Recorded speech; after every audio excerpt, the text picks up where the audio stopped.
All right, we are live. Good morning, everybody. I am Meagan Medick.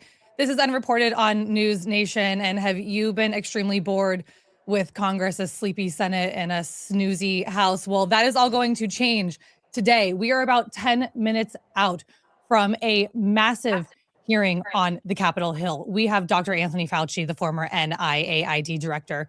He is scheduled to testify before the Senate Homeland Security and Governmental Affairs Committee.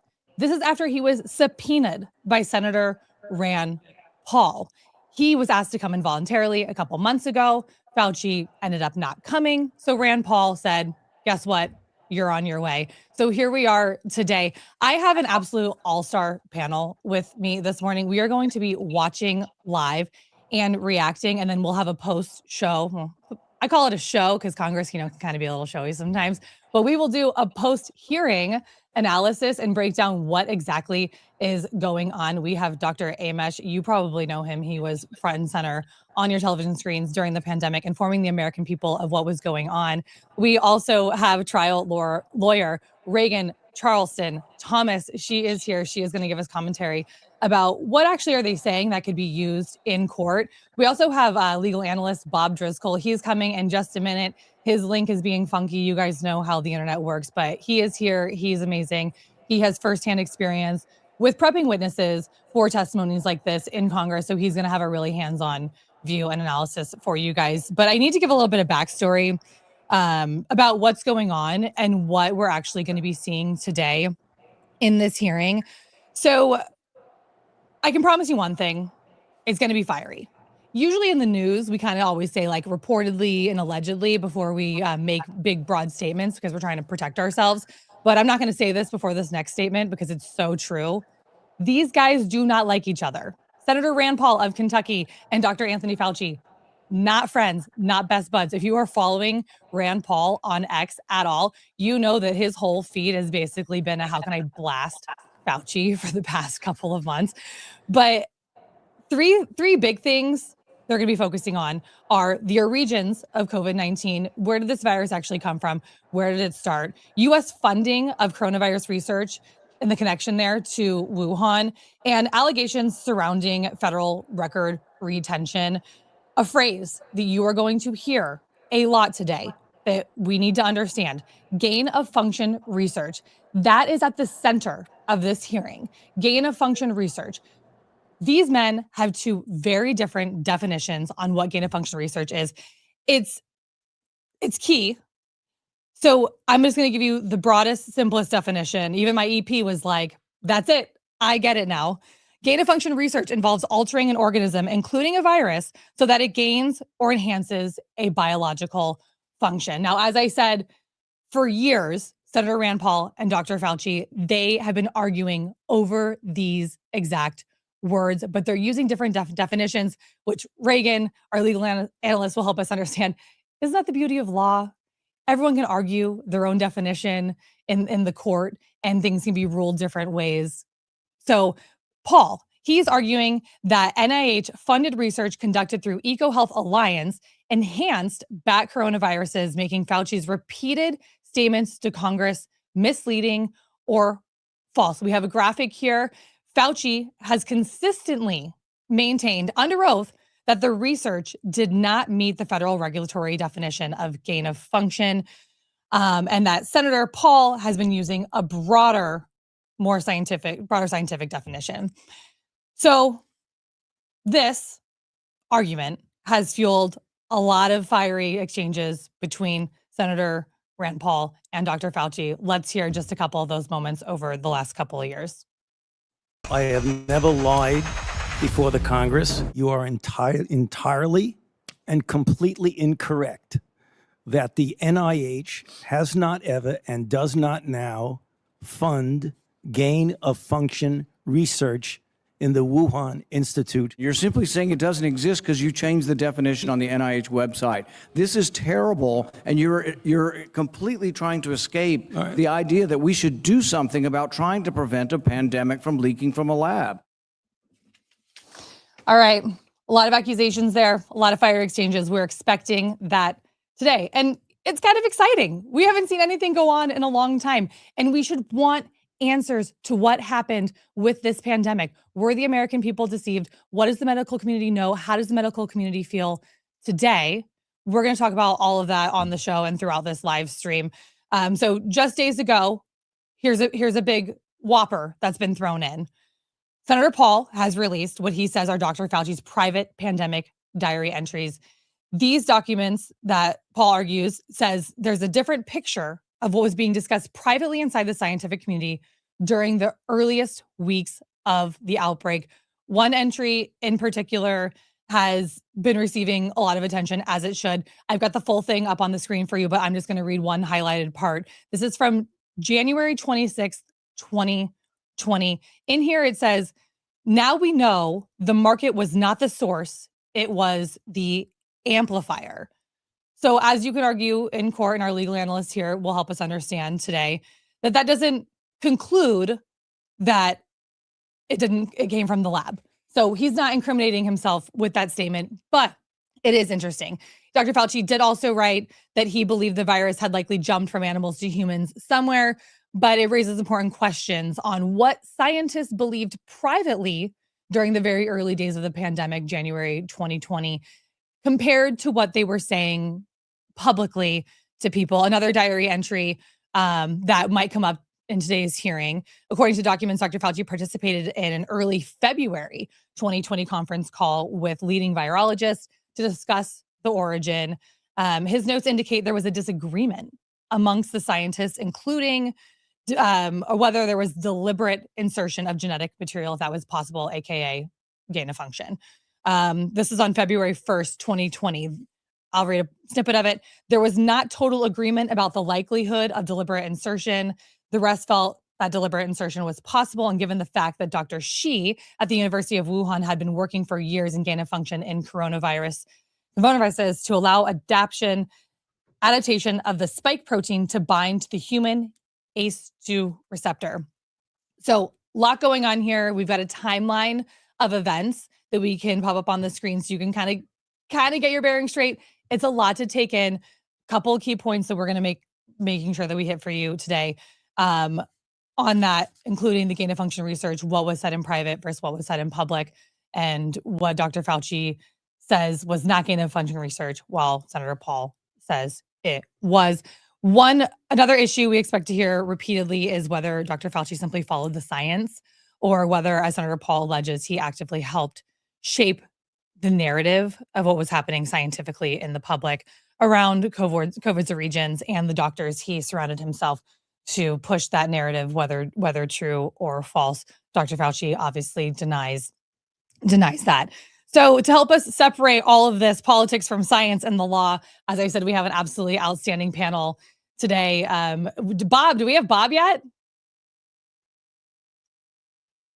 There he is. Hello, good morning. Hey, good morning. How are you? Great. Thank you so much for being here. You guys want to put the rest of the panel on the screen? All right, we have Dr. Amesh and we have Reagan Charleston Thomas. Hi, you guys. Thank you so much for being here today. What a monumentous day on Capitol Hill. Thanks for having me. Thanks for All right, having me. so we will start with you, Robert. This hearing is taking place because of a subpoena. This is not voluntary. There was a voluntary ask in place that did not come to fruition. So he has been subpoenaed. So legally speaking, what authority does Senator Paul actually have to take over this hearing? The authority to subpoena any member of the public, frankly, before Congress is very broad. I mean, this is something we go over. I teach congressional investigations at Catholic University, and I'm going to look forward to using this as an example this fall.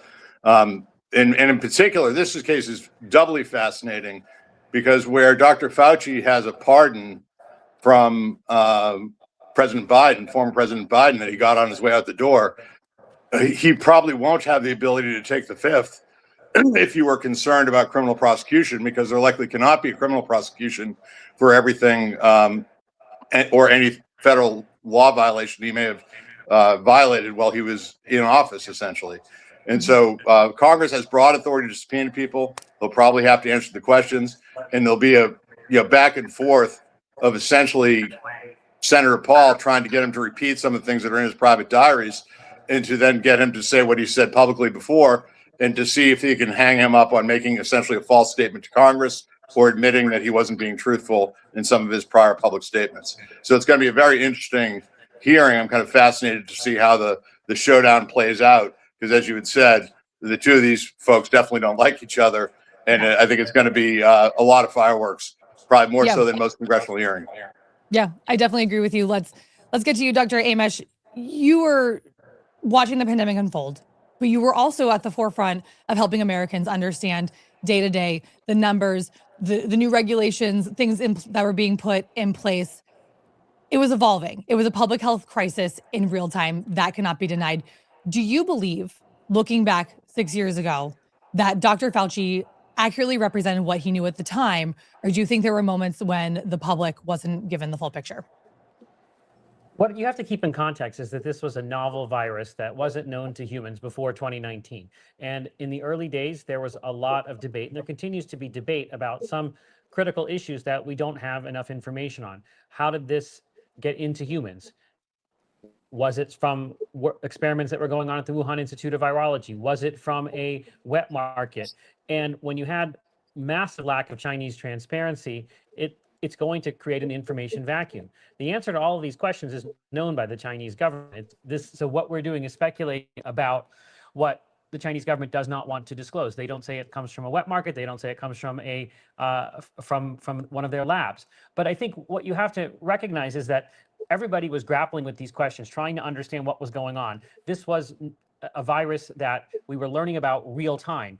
And when you're in a position like Dr. Fauci is in, you're obviously going to have debates with other scientists. You're going to have your own personal hypotheses and conjectures, which might differ from what you're talking about when you're speaking to a policymaker who doesn't want to know about all of the back and forth that's going on in your mind. They want definitive answers. And I think sometimes that nuance disappears, and then somehow retrospectively people are saying, oh, well, there was uncertainty here, there was people hiding things. I don't think that was the case. All of us were writing and talking and thinking about all of the different hypotheses, but what you have to do when you're formulating policy is make it related to what the most likely scenario is, with all those caveats that things are going to change. And I think you also, as a scientist or a physician, you're always having an active mind, trying to incorporate new data and changing what you know, what you say based on actual data becoming accumulated. And I think that's part of what you see here. Do I agree with everything Dr. Fauci did? No.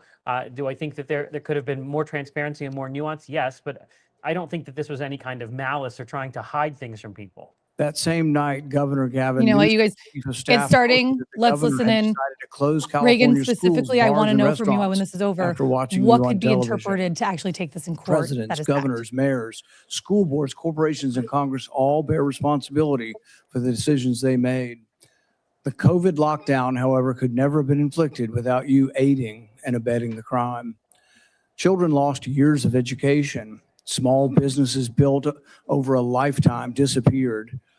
Patients delayed cancer screenings and other medical care. Families were separated from dying relatives. Workers were ordered to accept a medical procedure or lose their jobs. Worship assembly, employment, education, and travel were restricted in the name of science. While you did not impose every restriction, you used your public authority to justify them. While you concluded publicly that COVID occurred naturally, your private record tells a different story. In early 2020, your hand-picked virologist warned that the virus appeared to have been manipulated in the lab.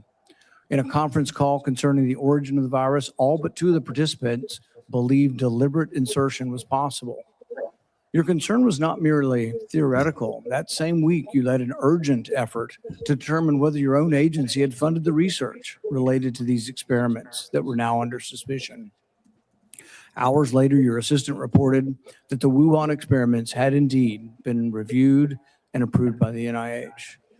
Those were not the actions of officials who believed that a research-related origin was an absurd conspiracy theory.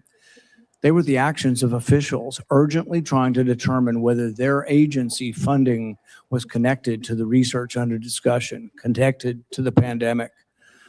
You could not hide that your agency had funded the Wuhan research or your long history of defending gain-of-function research. The only alternative left was to argue that COVID-19 did not originate in the Wuhan lab. You were not a detached observer.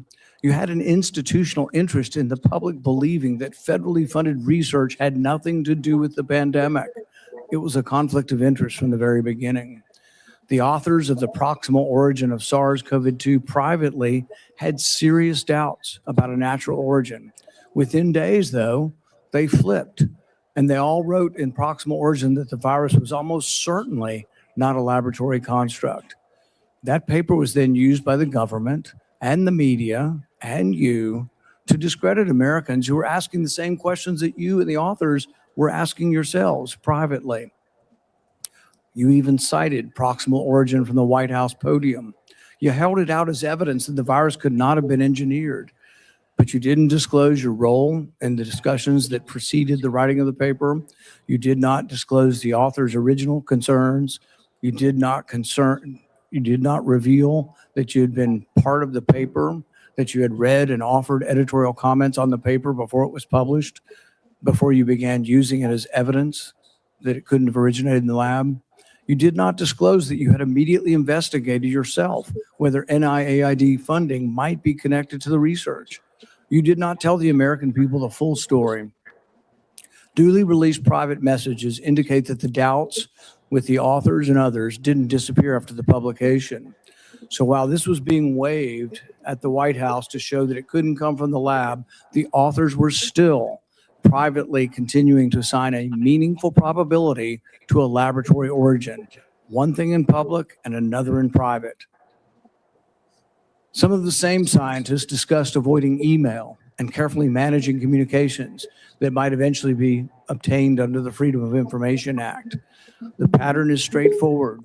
Privately, there was alarm, then an immediate inquiry to see if NIAID's possible exposure to funding, then a rapid public declaration of certainty, continued private doubt, and then years of resistance to disclosure. The question is why? The only logical answer is that your primary concern was avoiding culpability. Your primary concern was hiding the fact that you had approved the funding for this dangerous research. Your support of gain-of-function research is extensive and long-standing. In 2011, your agency funded Ron Fauci's laboratory when it mutated the avian flu until it could spread through the air between mammals. This was the tipping point. This is when others became worried. You funded this. You advocated for this. The federal government's own biosecurity board, though, recommended withholding the details of these experiments because of the danger the research posed. People were concerned that publishing it was publishing a roadmap to creating bioweapons around the world. But you sided with the gain-of-function scientist Fauci and argued that the benefits of publishing the research far outweighed the risks. You defended this avian flu transmissibility experiments as critical research. You wrote that even if a scientist became infected and triggered a pandemic, the benefits of the gain-of-function experiments outweighed the risk. In 2014, your agency, NIAID, began funding the Wuhan bat coronavirus work. In 2015, Ralph Barrick and the Chinese scientist Shi Zhengli published NIAID-supported research combining a bat coronavirus spike protein with a SARS backbone. The resulting virus could infect human airway cells. It's a novel virus that now can infect human cells. It gained transmissibility, it gained function. In 2018, the same group of scientists, EcoHealth, Barrick, Shi, and their collaborators submitted the diffuse proposal, which involved the insertion of a furin cleavage site into the coronavirus. DARPA rejected it as too dangerous. When COVID was sequenced, though, early on in January of 2020, within days, scientists discovered that, lo and behold, it had a novel furin cleavage site, just as had been proposed in the diffuse product. This was either an extraordinary coincidence or a smoking gun, evidence that the Chinese had created COVID-19. It made the laboratory origin question more legitimate, and it made your categorical public denials indefensible. On May 11th, 2021, you told the Senate, the NIH has never, ever, and does not now fund gain-of-function research in Wuhan, in the Wuhan Institute of Virology. When I gave you the opportunity to correct the record, to reconsider the statement, you responded that you had never before lied to Congress. We were then told that only the government's narrowest regulation of definition counted here, that you could define gain of function in one way in which this wasn't gain of function, in which all of the common sense of the world would be thrown out, all of the idea that the mice were dying and the virus was more transmissible didn't matter because you had a technical definition that allowed you to fund it. But the real question is, was it dangerous? Was it a wise decision to fund this? And you haven't deviated from that. You've never admitted that it could have been a mistake funding this research in China. The American people weren't asking for a semantics debate over what is gain of function. They were asking, does common sense say this research was dangerous in Wuhan? They wanted to know whether their money-funded experiments in Wuhan that made bat coronaviruses better able to infect humans. The answer is yes. They wanted to know whether NIAID adequately supervised their work. The answer is no.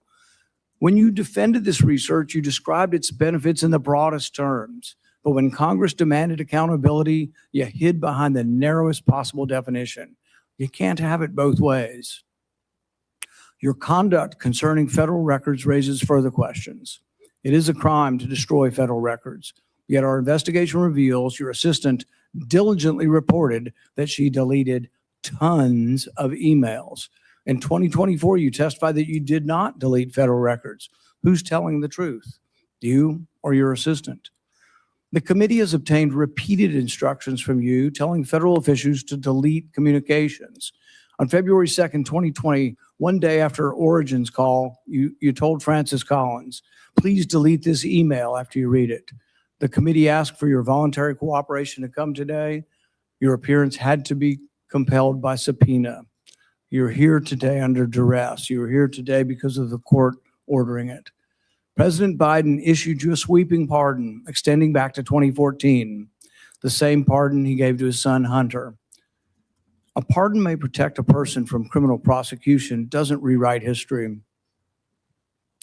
It does not erase documents. It does not convert a misleading statement into a truthful one. And it does not prevent Congress from establishing what happened. There will be another pandemic. There will be another crisis. And there will again be officials who insist that uncertainty must be hidden for the public's own good. They will demand obedience. They will invoke science. I am the science, as though it were a commandment. They will argue that government officials cannot be questioned because questioning them would undermine public trust. They have it backwards. It is secrecy that destroys trust. It is arrogance that destroys trust. It is censorship that destroys trust. And it is the refusal to admit error that destroys trust.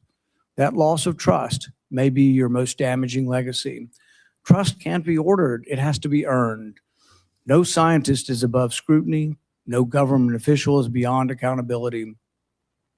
And no public servant has the right to treat the suffering of millions of Americans as a footnote to his preferred version of history.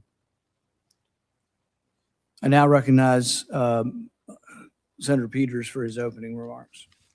Thank you, Mr. Chairman.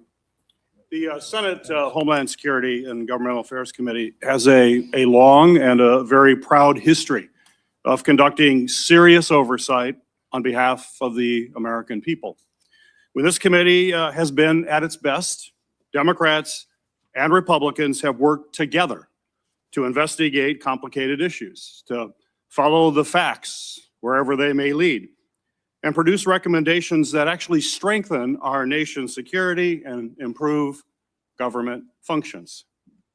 That bipartisan tradition has produced meaningful work following Hurricane Katrina, the January 6th attack on the U.S. Capitol, failures at the Secret Service, and countless other matters. Unfortunately, today's hearing is the latest step in the chairman's sharp departure from that long tradition. This hearing appears to be a culmination of months of biased and selected efforts by the majority under the guise of a committee investigation to basically legitimize a predetermined conclusion that was reached years ago. In 2021, the chairman has called for today's witness to be fired, to be arrested, accused him of leading cover-ups and conspiracies. He has even featured the witness prominently in fundraising emails and on the cover of his book. He has also called for the cancellation of the witness's security detail, despite the fact the witness and his family have received numerous credible death threats. When I served as chairman, Senator Paul and I launched a bipartisan biosecurity investigation that included oversight of risky research and the origins of COVID-19, because we agreed that the committee's work would be stronger if we did it in a bipartisan manner and just followed the facts. That was and continues to be an area of legitimate and certainly needed oversight. As chairman, Senator Paul has taken the opposite approach. He has abandoned longstanding practice by blocking minority participation in committee oversight actions and has chosen to selectively release committee records that the minority has never had any access to in order to support his pre-drawn conclusions. The chairman has repeatedly excluded committee's minority and withheld documents and evidence from members that are entitled to receive them, disregarding longstanding Senate rules and committee precedent that have preserved the credibility of our oversight in this committee for decades. I have raised these concerns directly with the chairman because it's not just what we investigate that matters, but how we conduct that investigation. That also matters.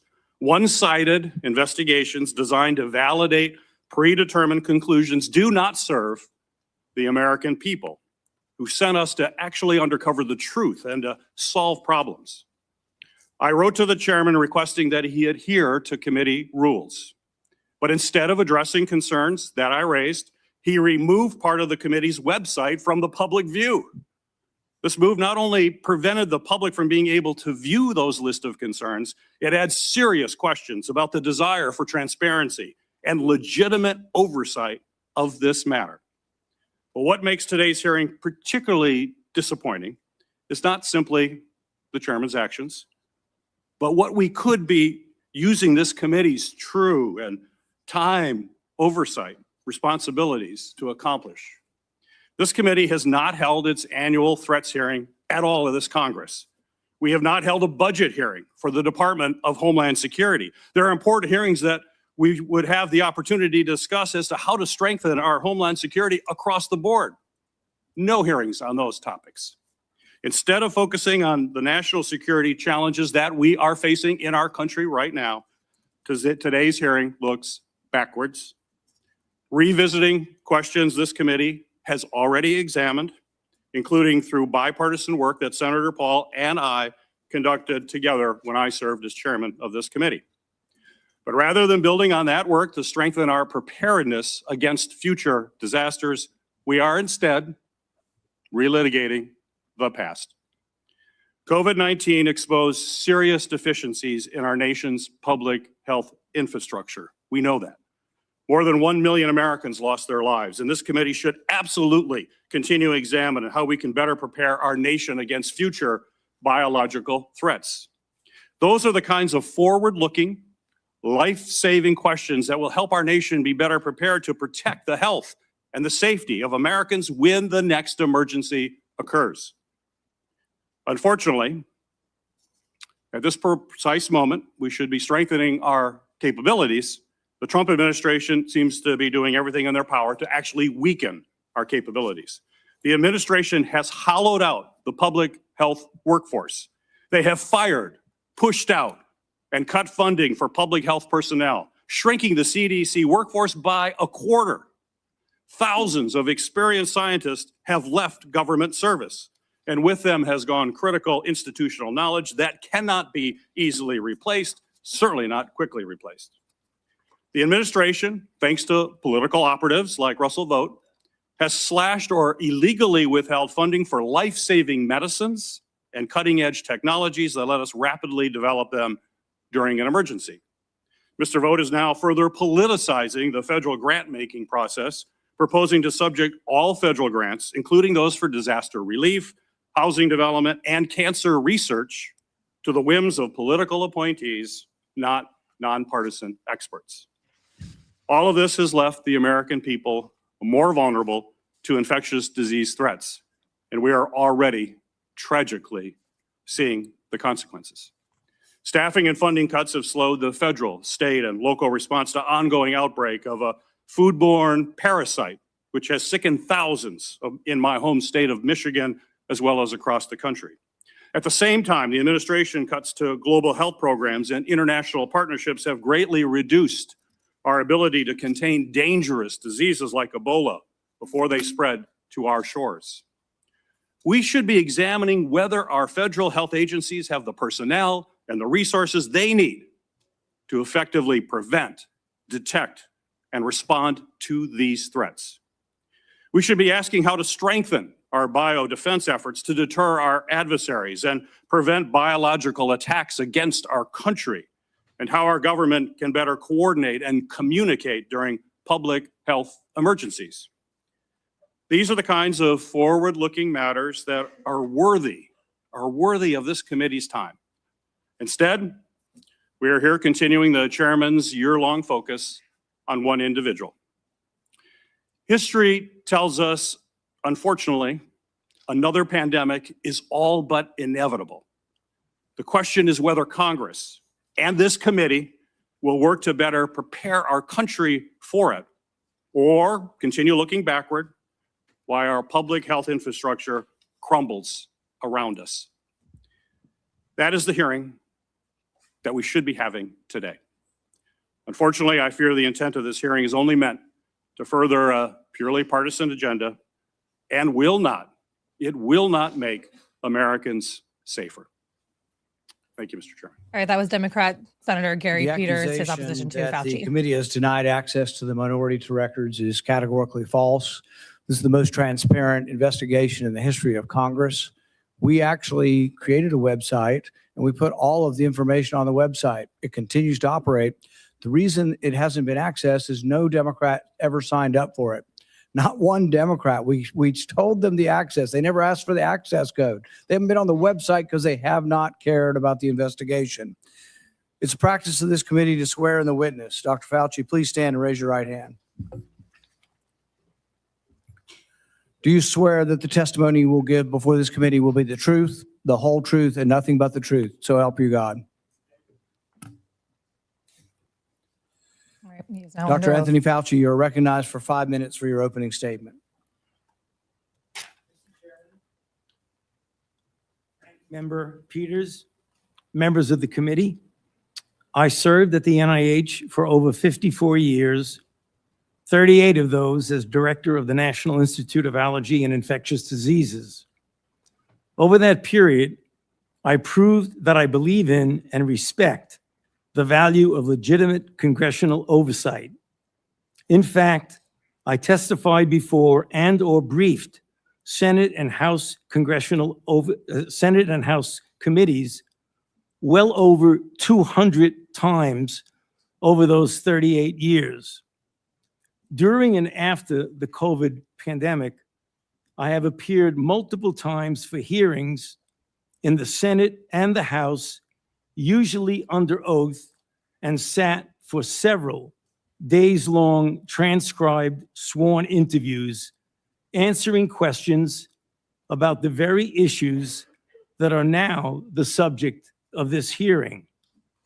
However, given Senator Paul's obvious obsession with calling for my prosecution, his repeated slanderous comments about me, and recently his publicly releasing my unredacted personal diary aimed at embarrassing and intimidating me, the only conclusion I can reach is that the sole reason he is calling me before this committee is to get me to say something, anything, that could vindicate his repeated public pledges that I end up, in his words, quote, behind bars, unquote. Any reasonable person who has followed his unhinged obsession with me would readily come to the same conclusion. Therefore, although it pains me to do so, because of the respect I have for the legislative branch of government and my decades-long record of cooperating with Congress, under the advice of my attorneys, I will invoke my right under the Fifth Amendment of the Constitution to refrain from answering your questions. Thank you. Wow. We will now begin a round of questioning. Dr. Fauci, your testimony today is compelled by a lawful subpoena. As you know, it's a crime under 18 U.S.C. Section 1001 to knowingly make a material false statement to Congress, with a penalty up to 5 years of imprisonment. Understanding that you are under oath, the American people would like to understand your reasoning, your rationale for why you chose to fund the research in Wuhan. There have been, intelligence agencies, the CIA, the FBI, the DOE, have all come to the conclusion that more likely than not, the virus came from the lab in Wuhan. And so we'd like to know, what was the rationale? What was the discussion? How, what went behind the decision to fund the research in Wuhan? How did you come to the conclusion that a totalitarian country would be capable of doing this in a BSL-2 lab, a lab that lacked the security? What was the reasoning? And are you sorry, basically, for making the decision? Would you, given another chance, say, well, gosh, circumstances now, as I know it, maybe it wasn't a wise thing. Can you explain to the committee why you chose to fund this dangerous research in China? On the advice of counsel, I respectfully decline to answer based upon my rights under the Fifth Amendment of the Constitution. Bob, I want to bring you in here. In the red quickly. folder on your Seems like table he's going to plead the is fifth the a entire copy time. of Is Section that wise? Is that what you would 192 of advise? Title II of the U.S. Code. Your counsel has been provided a copy as well. That section makes it a crime for a witness appearing under subpoena to refuse to answer any questions pertinent Go ahead, Mr. to the Driscoll. question under inquiry. Do you have that in front of you? Let's unmute him, guys. On the advice of counsel, I respectfully decline to answer based upon my rights under the Fifth Amendment of the You guys, Constitution. Mr. Driscoll, Let is the muted. record Let's unmute record him that really quick so he the can give us some. witness has some refused insight to into answer pleading the whether fifth there's here. a folder in front of him based on his Fifth Amendment right. It is true that you're appearing under direction of our subpoena to provide testimony on matters under consideration by the committee, including the origins of COVID-19, Bob, you muted risky yourself life from your sciences computer. If you can research, and your unmute. tenure as a federal Don't worry, government it's just you. employee. Just live stream. Additionally, you've been There we go. provided a full and There you are. unconditional Sorry. pardon. I So he's just pleading want the to fifth. say, January 9th. there's a legal 18th, debate about whether or not 2025 you can for plead the any fifth in this offenses circumstance against the United because States you which may can have plead been the committed or fifth to taken part preserve your right against from January self-incrimination. 1st, 2014. But if there's no to risk the of date of the prosecution, pardon you don't for a have 10-year that. period. You don't have that right necessarily. The legal theories Arising attorneys from are or in using any manner essentially related to is service as director of the that National he's pleading the Institute fifth related to for Allergy and future Infectious false Diseases, statements he might as a be member of the accused White of House making. Coronavirus It's kind of a Task Force difficult argument or because the if you White tell House the truth, you can't be COVID-19 prosecuted for a Task false Force statement. Medical Advisory But he's essentially arguing that, well, the committee's operating in bad faith, Senator Paul's operating in bad faith, and so because I don't trust the committee to not accuse me of making a false statement going forward today, I'm going to assert the fifth to every question. And it's it's the kind of thing to advise a witness to do. It's going to be a blow politically and PR wise, because what we're going to see now is essentially now anyone on the committee, majority, they can accuse him of kidnapping the Lindbergh child, and he's going to have to plead the fifth. And so the questions will just be loaded up at this point, really leading questions, really damaging questions, and he's going to have to plead the fifth to every one of them because you can't selectively invoke the fifth. And so now he's going to have to just sit here and take it for a while. And I guess his attorneys thought that the risk of a false statement prosecution was too great, so they instruct him to plead the fifth. But and I guess that could be valid advice, but he's certainly going to take a public hit throughout this hearing. All right, let's listen in just a little bit more of Dr. Paul, and then Reagan, I want to ask you a question about the Fifth Amendment upholding his pardon. On the advice of counsel, I respectfully decline to answer based upon my rights under the Fifth Amendment of the Constitution. Dr. Fauci, did the CIA ever transfer funds to NIH under an interagency agreement? On the advice of counsel, I respectfully decline to answer based upon my rights under the Fifth Amendment of the Constitution.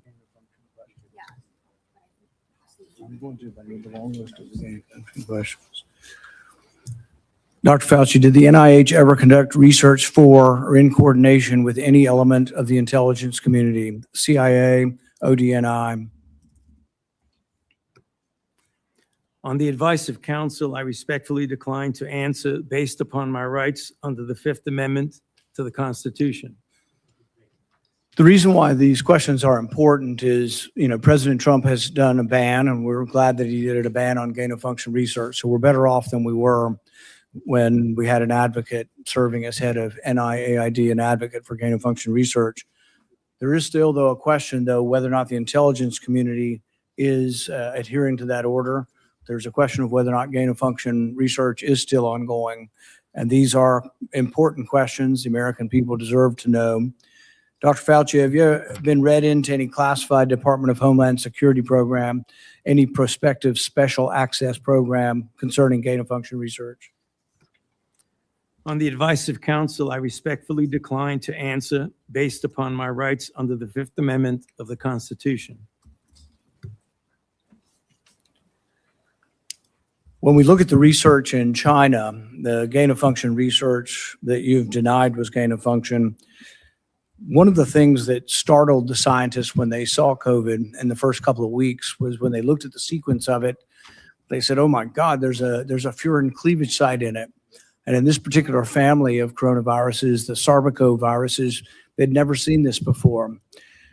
They were also startled to look at it and see how it was coded for, what the codons were, and to discover that the codons used out of 36 different possibilities turned out to be the one that was commonly used in gene manipulation by scientists. Dr. Fauci, were the scientists at the Wuhan Institute of Virology capable of inserting a furin cleavage site into a coronavirus? On the advice of counsel, I respectfully decline to answer based upon my rights under the Fifth Amendment of the Constitution. So we're going to be hearing that a lot. He's going to be pleading the Fifth this entire time. All these questions, he's going to plead the Fifth. Meagan, you are a trail attorney. We know that Dr. Anthony Fauci had a SARS virus that, pardon, I think it dates back to all of his actions starting in 2014. Is this legally in court the right thing to do? Because anything he said previously under oath can now not be punishable in a court of law. And stick it on a backbone. So, I think this was a bit unexpected. I was not anticipating this this morning. I'm not sure that many were. We were considering and discussing whether the pardon would be valid as to the testimony that's offered today. I know that there were arguments made about the scope and the specificity of that pardon as it relates to his invoking his Fifth Amendment right today. It's going to be interesting. I mean, I think this is going to set the stage for some very incredible legal arguments to be made on both sides. And, as earlier remarked, this is going to be a PR nightmare for Dr. Fauci after he starts getting leveled with the questions that are coming today. Well, yeah, absolutely. And, I can see it from his perspective. He doesn't want to potentially incriminate himself. But if you have nothing to hide, why would you plead the Fifth? Well, and that's the issue here is that the potential liability, criminal liability for statements made today, and those statements made after the pardon was issued, that was kind of the gray area. And so it's curious that he's going to invoke his Fifth Amendment across the board today and open himself up to exactly the perspective that you just shared and articulated. Absolutely. Let's listen in a little bit more to see what they are peppering him with that we won't get an answer to. On a political, website, you don't really see this in science. But when they release this as being a conspiracy theory, we're wondering that when you do this, when you combine these viruses and are able to grow them in humanized cells, whether or not this kind of risky research, whether you call it gain of function or not, whether you use the definition of gain of function, whether this kind of research should have had more scrutiny. I think in your House testimony, you testified that you never traveled to China and that you were unaware that anybody at NIH ever examined the labs, that you trusted the Chinese scientists. I think you said that even recently, that with your discretion, you trusted the Chinese scientists. The problem is that even in our country, we trust our scientists. They're good American scientists, probably doing the right thing for America. But at the same time, we oversight to make sure it's not dangerous research, but we also investigate the lab. I believe Fort Detrick was one of our main labs was closed down in the last year or two because of, research institute, a research incident that was dangerous with dangerous pathogens. And so the American people would want to know, how could you approve this dangerous research in China, say that you trusted the Chinese scientists, and then in the end, you had to admit that you'd never been there and none of your inspectors had ever been there. Dr. Fauci, had any of the labs where this dangerous research was occurring, were any American lab oversight or lab investigators, did they ever appear in these labs to make sure that they were safe labs? On the advice of counsel, I respectfully decline to answer based upon my rights under the Fifth Amendment to the Constitution. So one of the main theories for those I do want to jump in here and ask you a this little being bit created about in the lab gain of was function. the Here, idea this is at that the center it of comes from a today's hearing, virus like I not said at the top. previously published. We know Dr. that it's Fauci, are risky. you aware Gain of that function research Dr. is Shi, risky. who It works is for the literally Wuhan Institute of altering Virology, an organism. So Paul is saying here, we do have good American scientists doing the right thing. How could Dr. Fauci approve that research? How do you personally feel about gain of function research taking place inside America or around the world? So when you're trying to do and predict pandemics, predict what pathogens have the ability to cause pandemics, you kind of have to understand what the roadblock is. So if you're talking about a flu virus, why isn't it spreading efficiently between humans the way it might do during birds? So unlocking those secrets is part of how we prepare. And I think gain of function research is dangerous. It has to be done at the appropriate biosafety levels with the appropriate personnel security to make sure that there's no accidents, that no one nefariously walks out with a vial of something. But I do think it is important research, but it has to be done right with the appropriate oversight. Upon my rights under the Fifth Amendment to the Constitution. the one research project that we do know you did fund is the one that Ron Fauci did. It's important to talk about because this sort of was the beginning of the debate over gain of function. This wasn't just me. I wasn't even aware of the debate 10 years ago. This was other scientists. Over 200 scientists at the Cambridge Working Group signed a protest because they didn't think you should fund the research and they didn't think it should even be published because it was sort of a roadmap as to how to make a bioweapon. So what they did was the avian flu, and this is important. It may be the most important question we Exactly get to your here point today. right here, Dr. Amish. The avian flu has about 50% mortality for humans. The good news, though, about animal viruses is they don't infect humans very well. It will infect humans, but doesn't go human to human very well.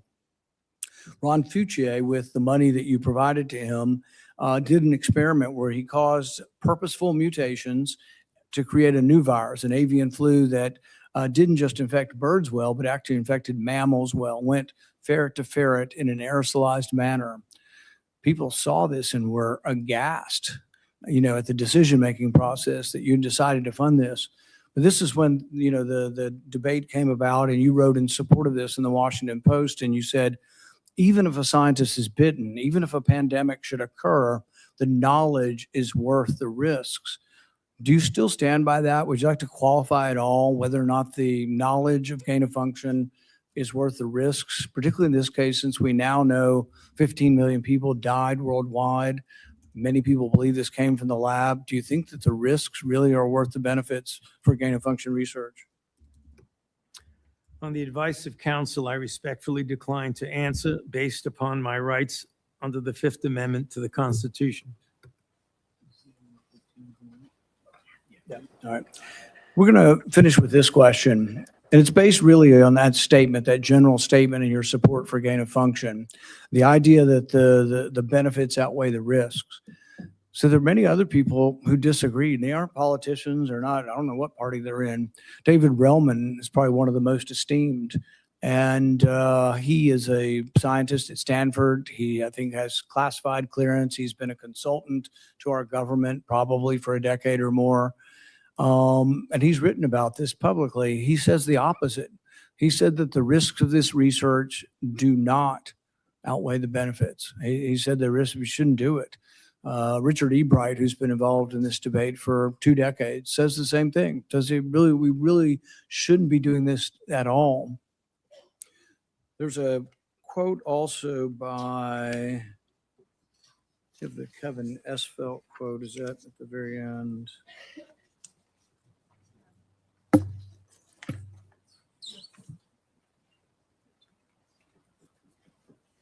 Kevin Esfelt, who's a CRISPR scientist at MIT, also wrote about this gain of function. I implore every scientist, funder, and nation working in the field, please stop. No more trying to discover or make pandemic-capable viruses. No more experiments likely to disseminate blueprints for plagues. Dr. Fauci, would you like to at least answer this one question for us today and let us know whether or not you've changed your mind on whether or not the benefits of gain-of-function research outweigh the risks? On the advice of counsel, I respectfully decline to answer based upon my rights under the Fifth Amendment to the Constitution. The chairman has denied your assertion of privilege and directed you to answer, but you nonetheless refuse and stand on privilege despite the existence of the pardon. The committee will have to consider after this hearing what appropriate action should be taken against you for the failure to testify after being directed to do so. It's against the law to obstruct an investigation of Congress. There will be repercussions to your refusal to testify today. Senator Peters.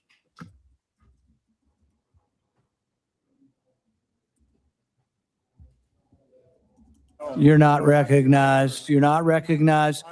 If you are unruly, you will be removed from the proceeding. You are not recognized, and you are not recognized, sir. Sir, you are not recognized. You are not recognized. Security, we'll hold off, but you will respect these proceedings. You were told not to sit at the table. You insist on sitting at the table, and we told you you would not be recognized. You are not invited here for testimony, sir. You are being disruptive.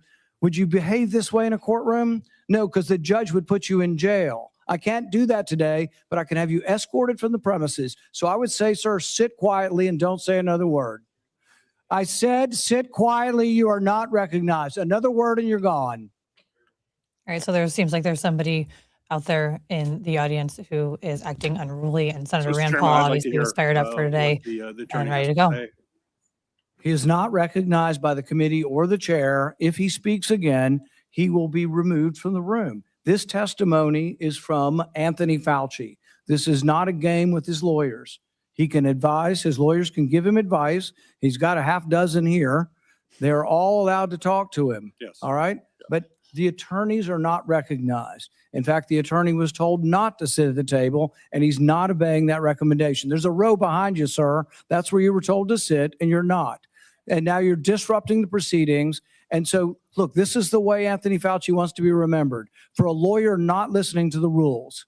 That's the way you want to be remembered, and that's what you're going to do. You are not recognized, sir.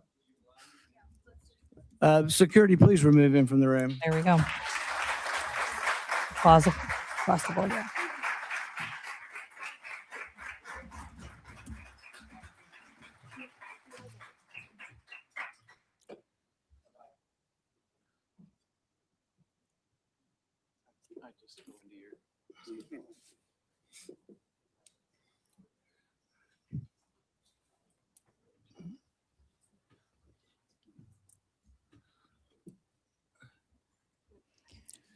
All right, I'm just kind of waiting to see. State that Dr. Fauci will still have the advice of the other half a dozen attorneys that he brought along today. Senator Peters. There we go, Senator Gary Peters. Thank you, Mr. Chairman.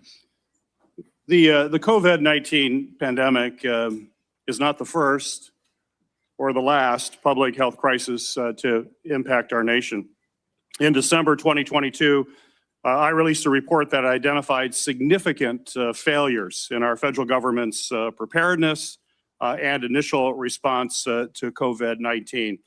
This report contained 17 key findings. It's a very large report, which I have right here.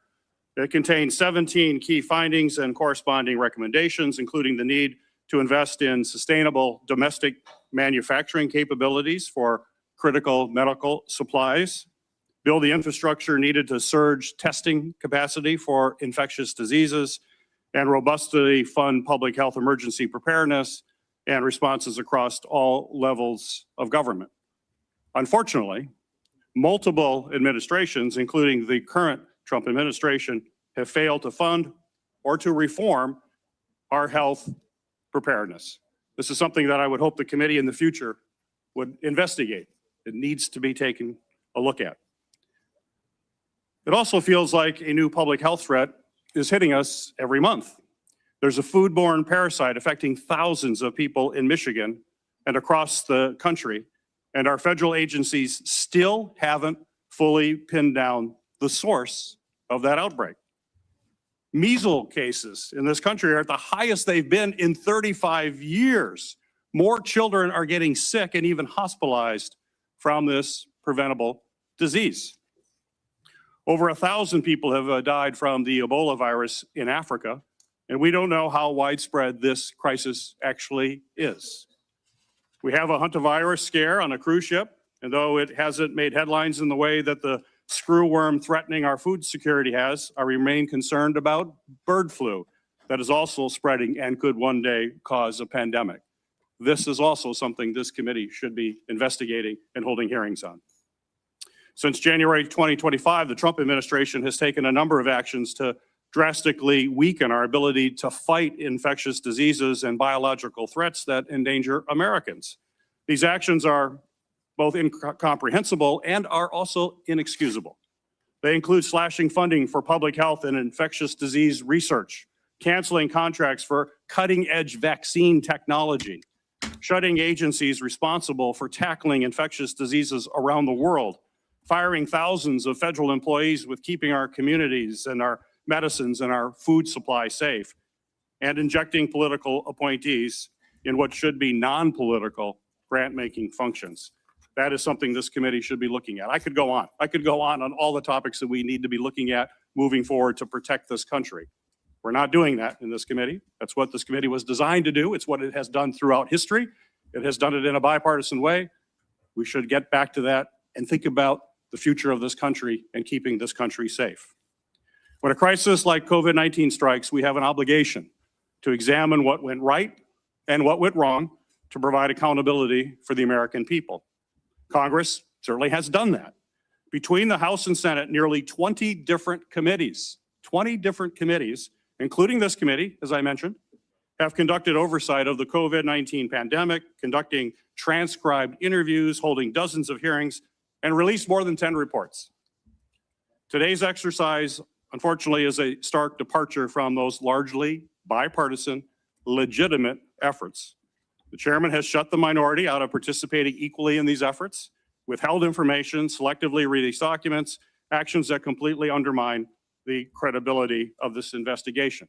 I will enter a record without objection, Mr. Chairman, a letter that I sent to you that detailed all of those areas that we have concern with and where we were shut out. Without objection. We'll provide other details as well. I think today's hearing unfortunately does real damage. It's tempting to turn one person into the scapegoat for a crisis that hundreds of officials across both the Trump and the Biden administration were responsible for handling. And it does so in a way that people that are facing death threats.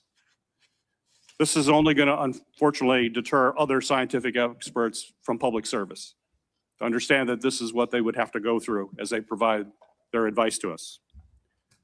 We're not going to make our nation safer, and I hope that we can restore by doing these kinds of activities, and I hope that we can restore our legitimate bipartisan oversight that's going to help strengthen our public health and pandemic preparedness and other homeland priorities. That's what this committee needs to focus on. It hasn't the last year and a half. Let's hope it does in the future. Thank you, Mr. Chairman. Senator Johnson. Thank you, Mr. Chairman. Dr. Fauci, I hope the American people listen very carefully to Chairman Paul's opening statement. I think it's a stunning indictment of the actions you've taken that have been so destructive to global health. I certainly understand why you needed a pardon. I certainly understand why, on the advice of counsel, you're not answering any questions, because I think it'd be almost impossible for you to answer the questions truthfully without really demonstrating what you did, your culpability, self-incriminating. We have, all of us has prepared a lot. I've been deluged with questions to ask Dr. Anthony Fauci. There are so many legitimate questions that deserve answers, and now you're not willing to provide those answers.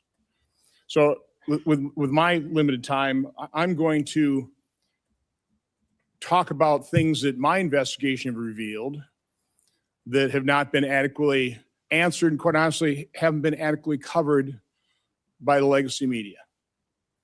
I'll kind of combine the questions into kind of one, but you know, I certainly, let's put up the last COVID chart.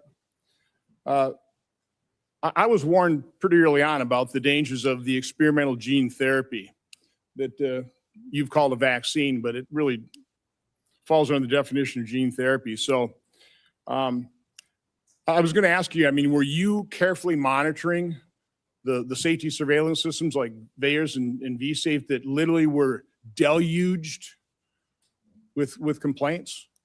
You know, currently, worldwide, there have been almost 1.7 million adverse events reported to the VAERS system. Of those, over 39,000 were deaths. And of those deaths, 24% occur on the day of vaccination within 1 or 2 days. 24%, which, by the way, just happens to be the same percentage that a Rasmussen poll pointed out the American public believe 24% of the American public believe they know somebody who died of the experimental gene therapy. So again, I was certainly interested in asking you whether or not you were following this as carefully as I was. It's not my responsibility to follow safety surveillance systems, but I did. And by the way, when I published, this is actual government information. When I published it and people had me on their shows, they would be censored by Facebook. They would be deplatformed. I think largely at the behest of the actions you took to make sure that disinformation wasn't spread. This wasn't disinformation. This was the truth. So I was going to ask you whether you knew Dr. Marks. I think you do know him. He's the head of CBER. He's the man who is in charge of approving vaccines and surveilling for the safety. My investigation shows that on March 1st of 2021, less than 3 months after the emergency use authorizations, he was warned by Dr. Anna Scharsman, data mining expert, that the algorithm they were using to analyze VAERS data was going to hide in mass safety signals.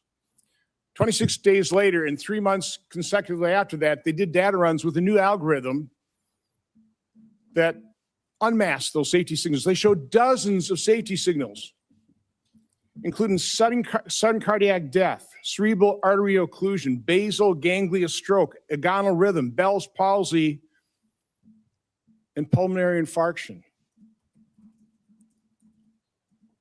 Your diaries now show that you actually suffered pulmonary infarction in, I think, probably June 2021. I was just wondering whether it ever went through your mind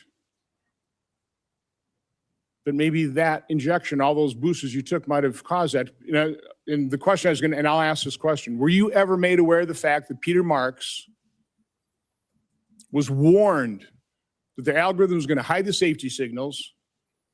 And were you told that senior FDA officials were given shown dozens of safety signals associated with the COVID injection?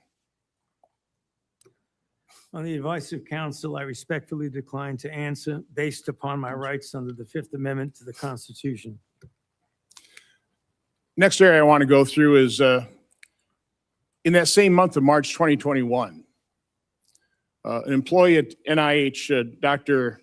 Nath, led a team of researchers who were diagnosing and treating individuals who'd never had COVID but were severely injured by the genetic therapy injections. Dr. Nath told those individuals, stay quiet. We want to make sure that we gather all the information and then release it to doctors so they can treat people like yourself. There was a concerted effort, and I'll enter this in the record. It appears inside NIH to quash Dr. Nath's publishing that study. It finally was put on a preprint server with telling no one, and I think about May of 2022. I think what's noteworthy about this is Dr. Nath told the injured participants that early treatment, early intervention was crucial for them to be treated. And yet within the NIH, they were questioning what was Dr. Nath doing. They didn't want to publish that because, and I want to take time searching for it, because publishing it would create vaccine hesitancy, which is what we continue to hear time and time again, is the reason they didn't promote they lied about the safety signals they were seeing. Throughout the pandemic, I always pushed early treatment. We've got things in here where you were really concerned about remdesivir because it was untested, but hydroxychloroquine, yeah, it was an approved drug. Maybe some safety issues, but we had a great deal of experience with it. All of a sudden, you had the Surgisphere study. It was retracted within 2 weeks because it was completely false. Totally blew up the use of hydroxychloroquine. And then when it comes to ivermectin, which, by the way, because I was contacted by so many people, I referred them to doctors who actually had the courage and compassion to treat vaccine-injured individuals. It works. But I was going to ask you whether you were involved in the FDA attack on ivermectin. You had a interview on CNN on August 29th of 2021, where, again, I just don't want to take time to find the exact quote, but you said there's no evidence that ivermectin is helpful. On that exact same day, and I've got the studies right here. There was a website that was tracking the random controlled studies. Here they are, showing 60, 70% efficacy of ivermectin. The same day you say there's no evidence, there was all kinds of evidence. Loved ones had to go to hospitals, had to sue hospitals. Just, would you try it? So I would want to know, to what extent were you involved in sabotaging hydroxychloroquine, ivermectin, and did you do that because you knew the only way you get an emergency use authorization for these drugs, these experimental gene therapy, was if there was no effective treatment, you couldn't get the emergency use authorization. So is that why you helped sabotage these cheap generic drugs in favor of remdesivir, which, by the way, nurses, are you aware of the fact that nurses called it run, death is near? On the advice of counsel, I respectfully decline to answer based upon my rights under the Fifth Amendment to the Constitution. But let me end on this note, because this just came to light. We've got 11 million pages of documents. We also have other people who were in the room. But now we know you actually lied to your own diary. On March 27, 2020, you wrote in your diary, "To my surprise yesterday, the POTUS sent a letter to governors outlining a plan to reopen county by county while monitoring the spread of virus in the low-risk counties. This was half-baked and never shown to Deb or I before it was sent out." So we have evidence that, in fact, you were fully aware of it and certainly approved it, if not authored it. So I was just simply asking you, is that true? Did you literally lie to your own diary? Did you know of that letter sent out to governors about reopening county by county? Again, Mr. Chairman, I'd ask you to ask the witness to just answer that one simple question. On the advice of counsel, I respectfully decline to answer based upon my rights under the Fifth Amendment to the Constitution. Thank you, Mr. Chairman. Senator Hassan. Thank you. Dr. Fauci, I want to start by thanking you for more than 50 years of service to this country at the National Institutes of Health. And it is unfortunate that you have been put in the position that you are in today. And it must be enormously frustrating to know that this hearing is designed to entrap you. It must be very frustrating for your attorneys to hear the chair's mischaracterization of the legal issues and posture that impact your decisions at the witness table today. Meanwhile, I was going to ask you a series of questions about things that are relevant right now to the people of the United States about the state of public health in this country. Since President Trump took office in 2025, more than 4,500 cases of measles have been reported. That is more cases in the year and a half since Donald Trump has been president than were reported from 2000 to 2024 combined. Children are dying because there has been increased vaccine hesitancy fueled by Robert F. Kennedy Jr., the Secretary of Health and Human Services, and frankly, his entire administration. Thousands of people in the United States of America have been sickened by a food-borne parasite, and the outbreak is nowhere near under control, as staffing at the FDA and other critical public health entities has been slashed by Russell Vought and Elon Musk. Last year, the National Institutes of Health awarded 201 fewer grants compared to the previous years. 207, I am corrected, compared to previous years. As those grants were either canceled or delays, especially at the beginning of the Trump administration, I can tell my colleagues what the impact was on people in New Hampshire, on scientists in New Hampshire, on clinical trials in New Hampshire, where people's cancer treatment was interrupted because Elon Musk and Russell Vought know better, they say, than the people at NIH about what to fund. And because they did some sort of word search, it seems, for some of the grants, and boy, oh boy, if you were studying rural health in New Hampshire and trying to understand how to better engage people who need health care in rural America, that was off the table. America is losing researchers and scientists to other countries because researchers and scientists, highly trained, highly qualified, invested in often by the American taxpayer, are finding the hostility from this administration so strong that it interferes with their science, and they want to pursue science wherever that science takes them. I also sit on the Health, Education, Labor, and Pensions Committee.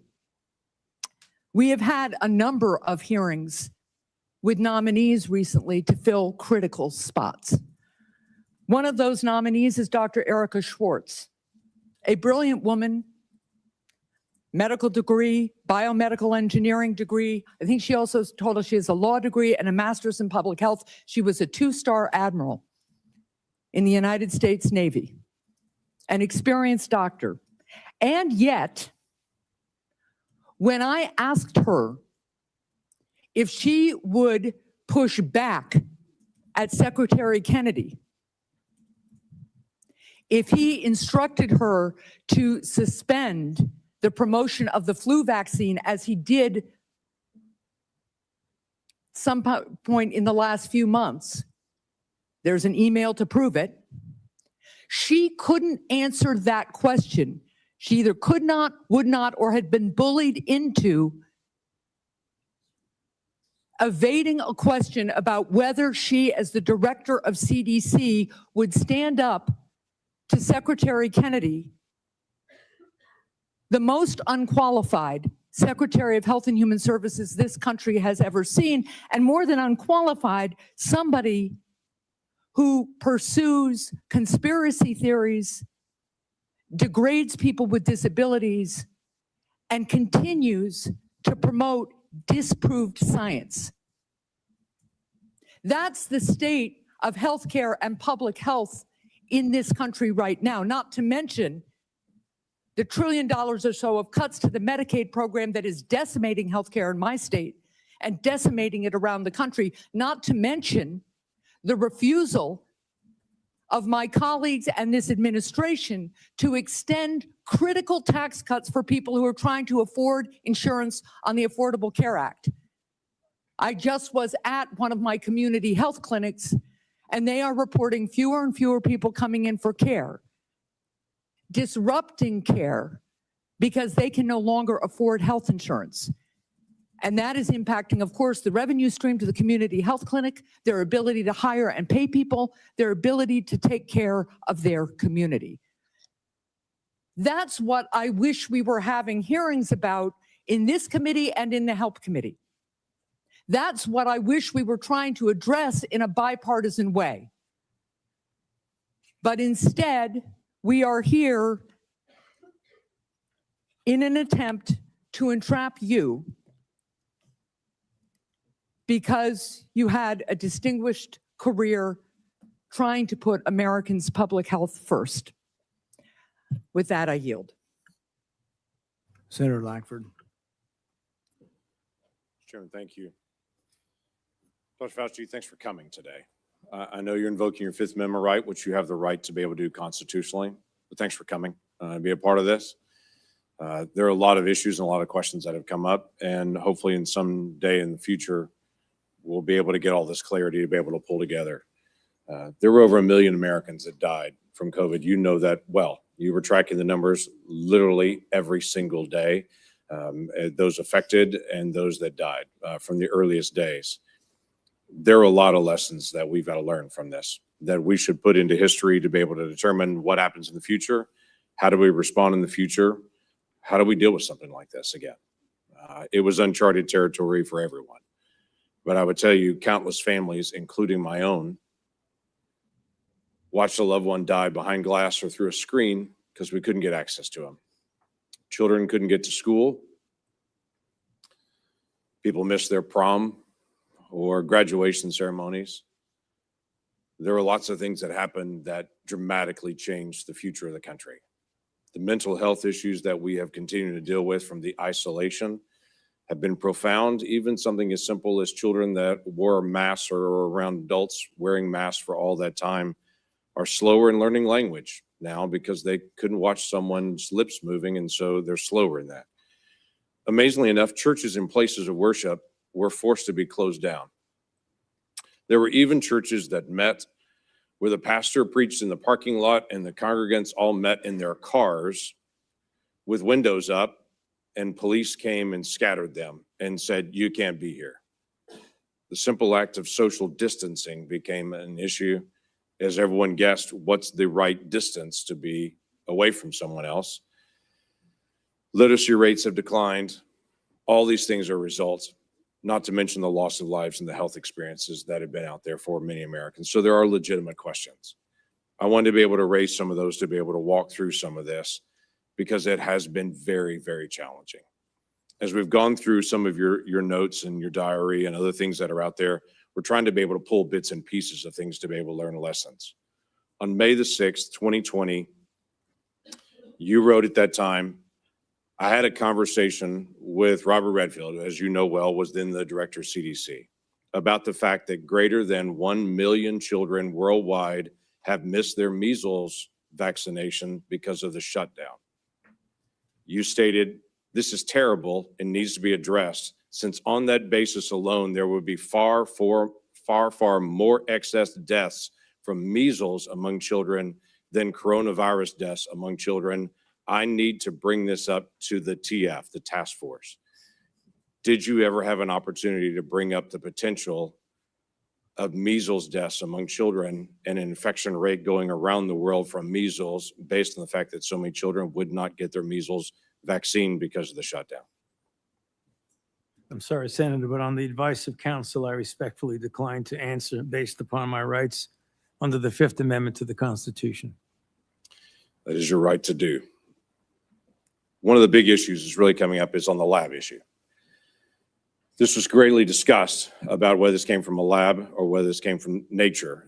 There are obvious issues and differences between the two to be able to know this. You had a lot of conversation on this.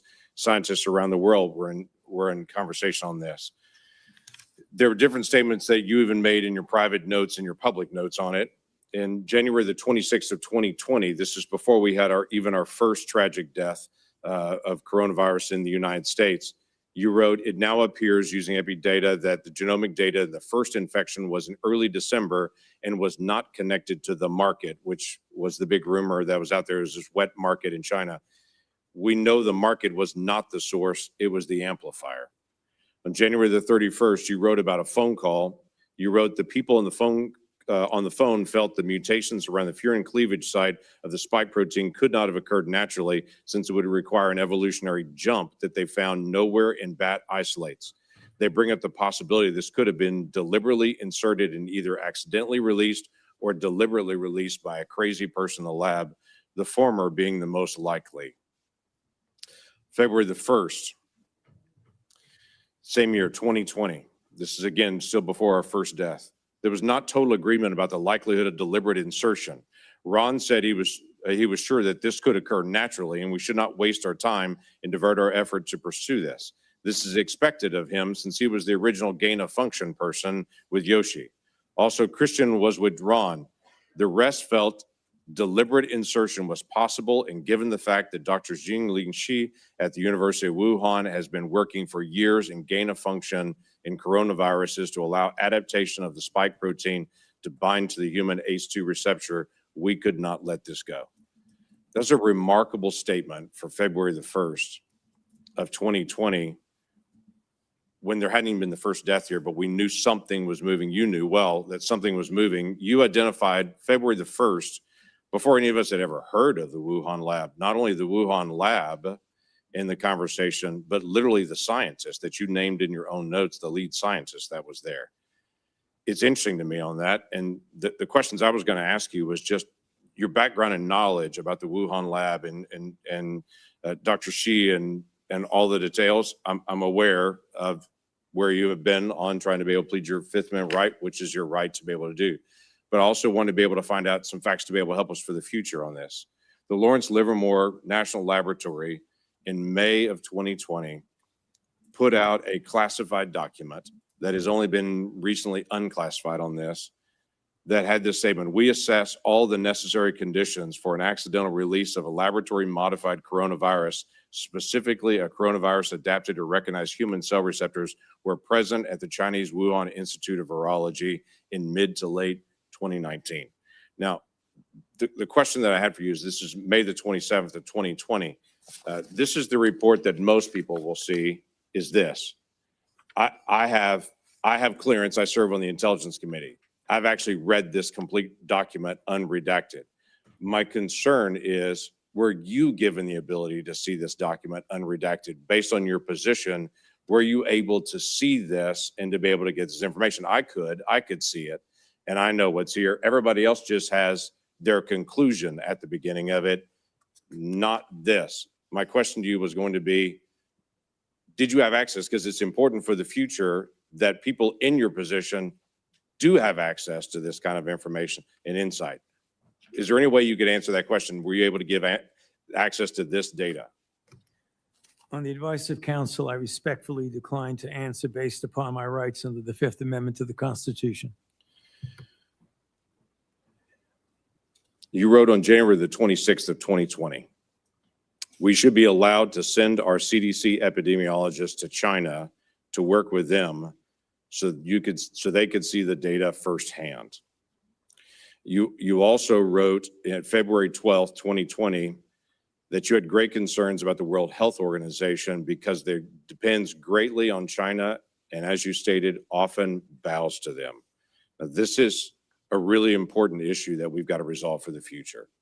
It's not just our cooperation with Chinese scientists, it's our acknowledgement that China covered up their data, wouldn't allow our scientists to be able to come in. They cleaned up the wet market, they cleaned up the other areas.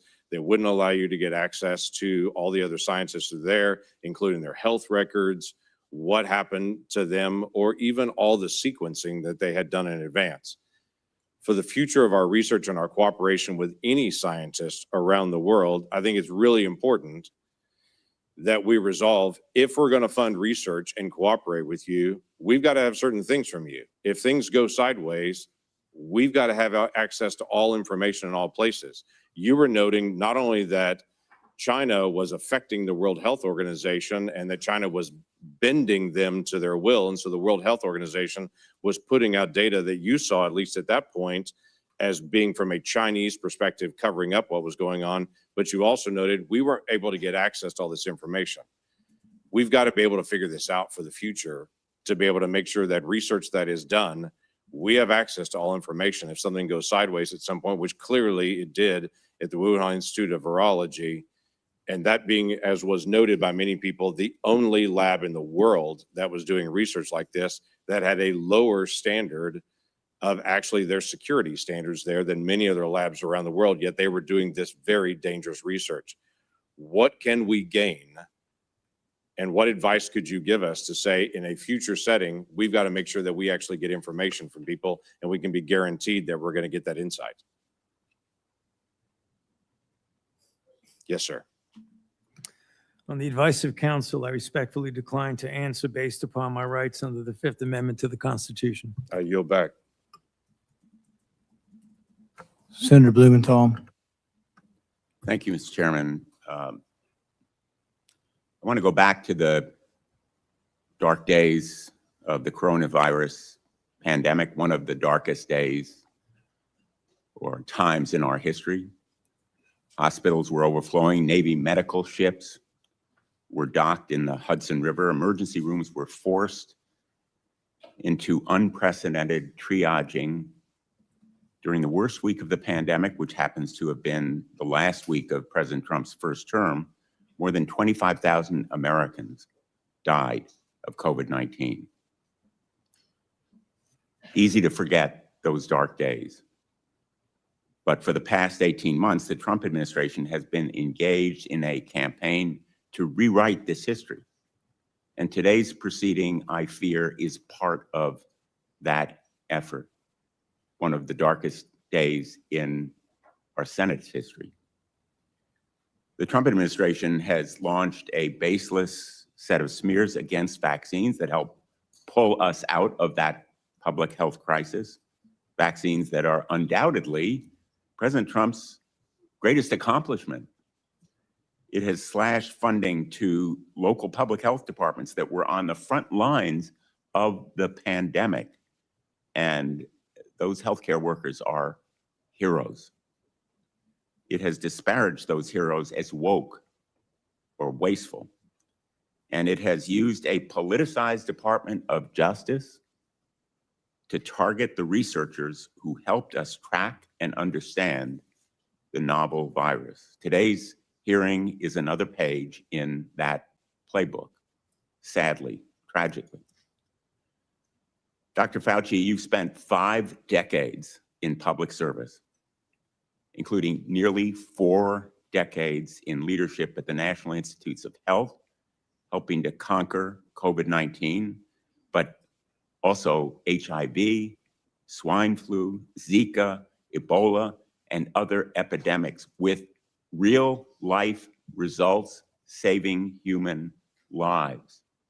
Put aside all the flowery rhetoric that we hear in the United States Senate.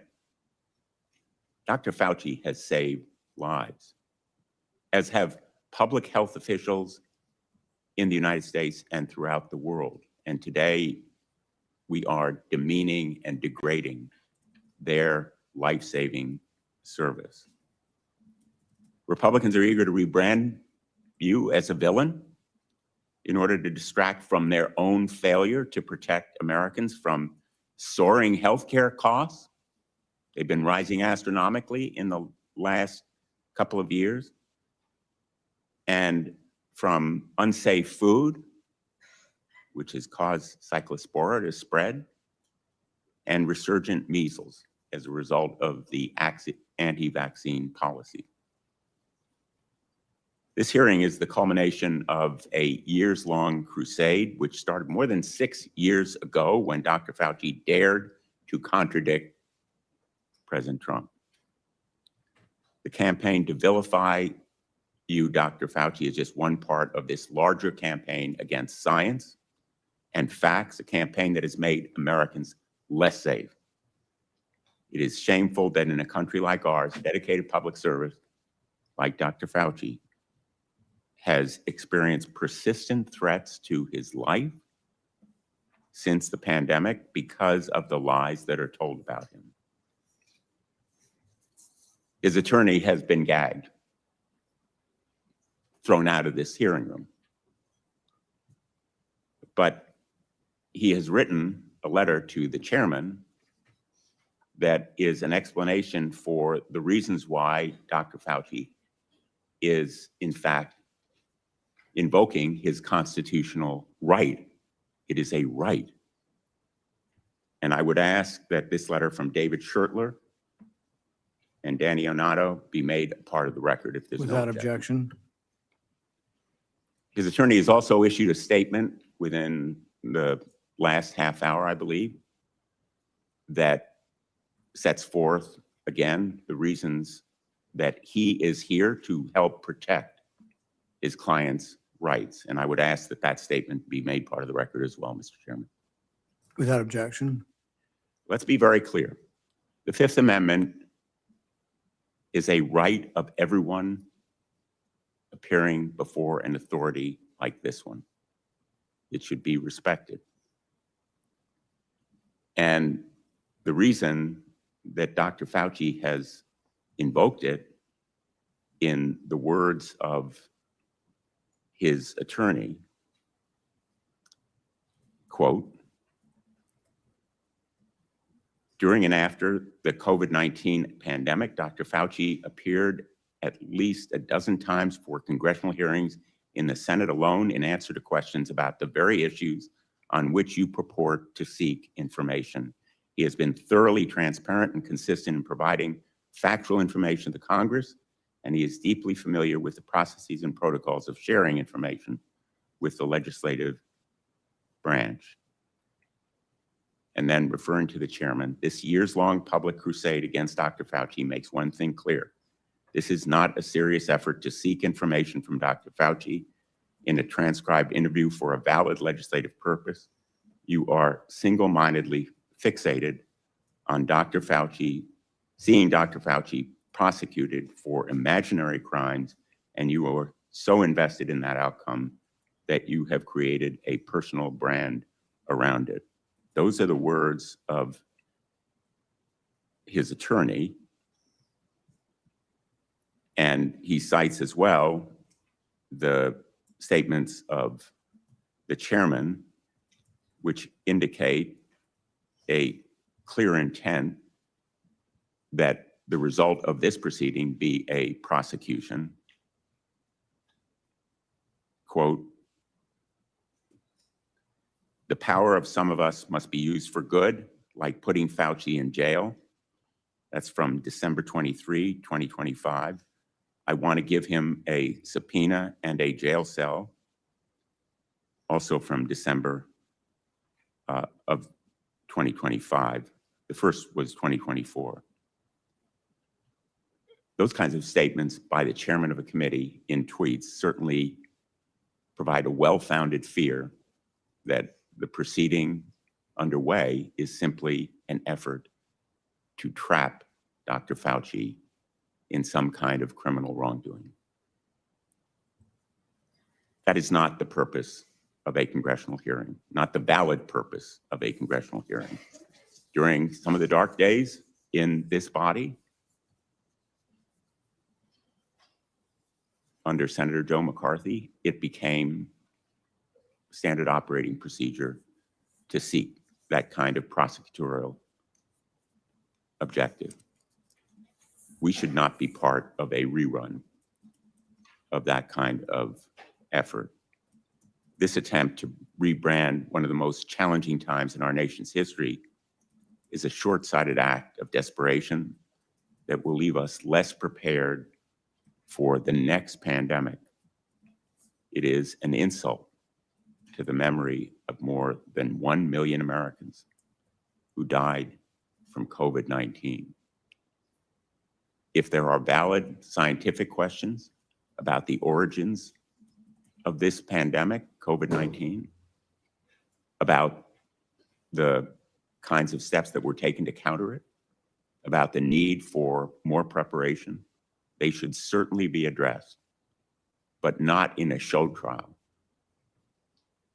not as part of a continuing vendetta against a single individual.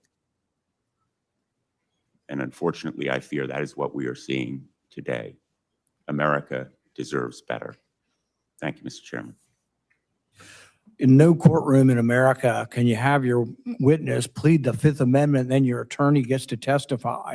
That's what that letter is. The attorney's complaining and testifying, saying, he didn't do it, the prosecution's unfair. You don't get to do that. That's one thing you give up when you take the Fifth Amendment. You say, I'm not going to testify. I'm not going to give you any information. You don't then get to put your lawyer forward to justify it. He can do it in the press, but you can't come and testify. He was not invited to testify, and he was out of order, and it was appropriate to have him ejected.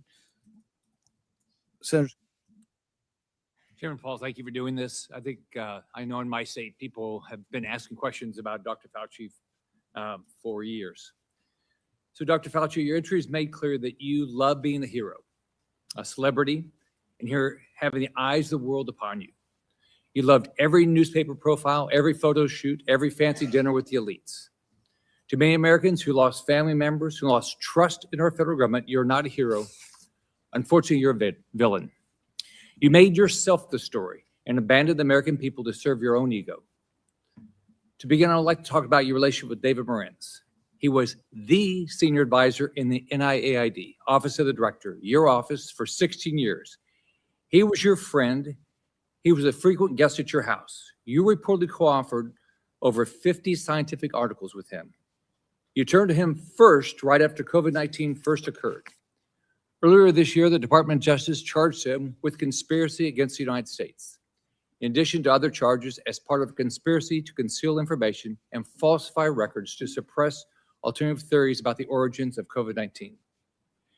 Now, you've publicly kicked this man to the curb, saying, Dr. Morenz was not an advisor to me on institute policy or other substantive issues. So let's start with the use of personal Gmail accounts and David Morenz's relationship with Peter Daszak. David Morenz tells Peter Daszak, president of Equal Alliance, and you've got this in front of you, it's Exhibit 1. It's already in the record as part of this. It says, quote, P.S. I forgot to say that there's no worry about FOIA. I can either send stuff to Tony on his private Gmail or hand it to him at work or at his house. He is too smart to let colleagues send him stuff that could cause trouble. Dr. Fauci, did Dr. Morenz's relationship with Peter Daszak concern you? Yes or no?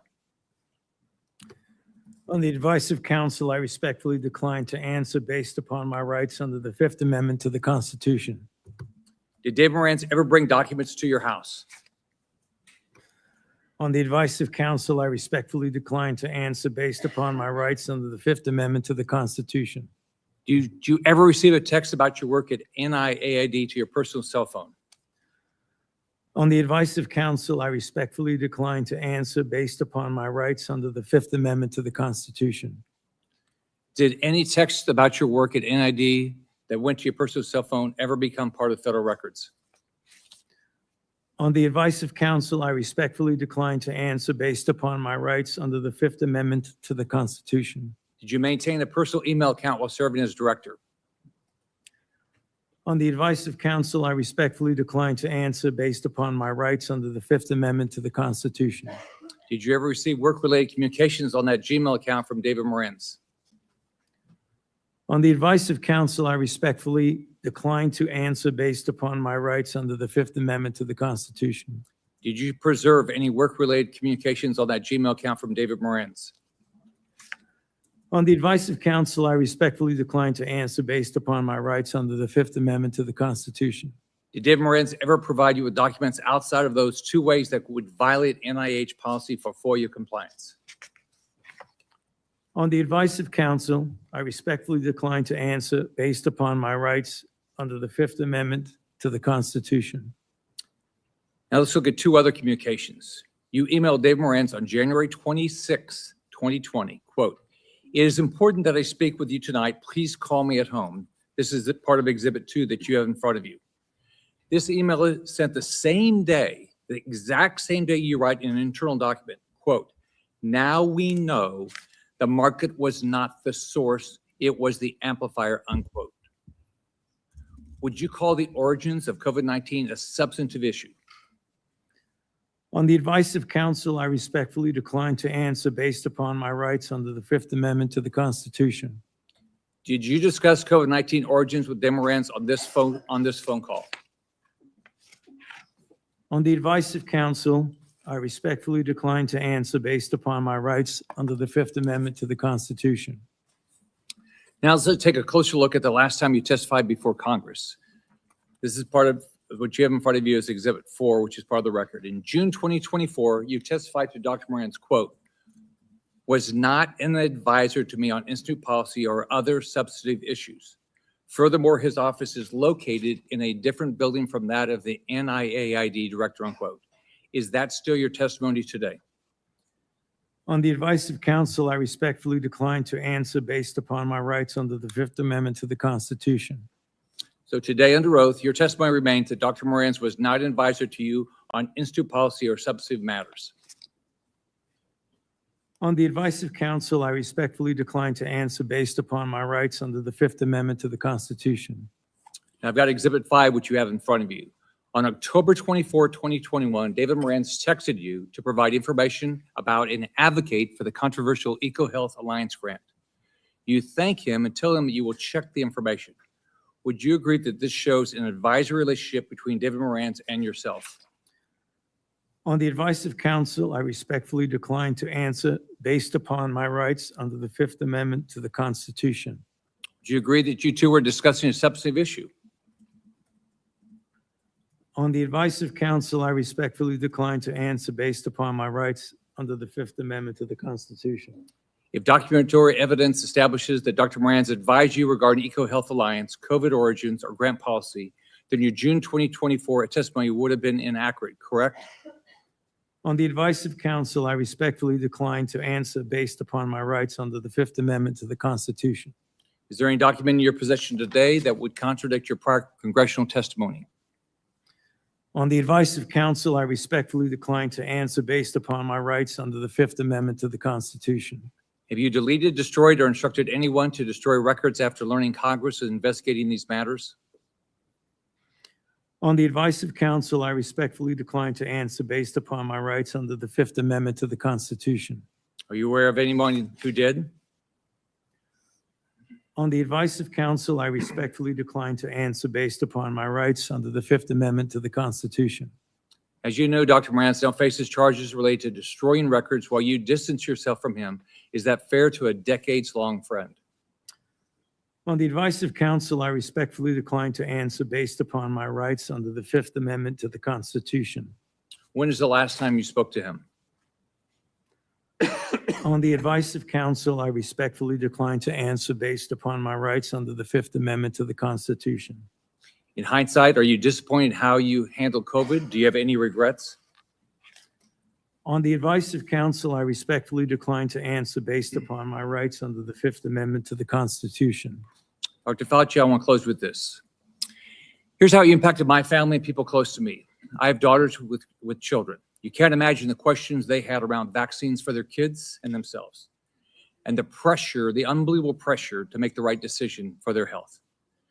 I can tell you pregnant women who worked with me were so scared because every time they went to the doctor, they were told something different about taking the vaccine, and you caused this.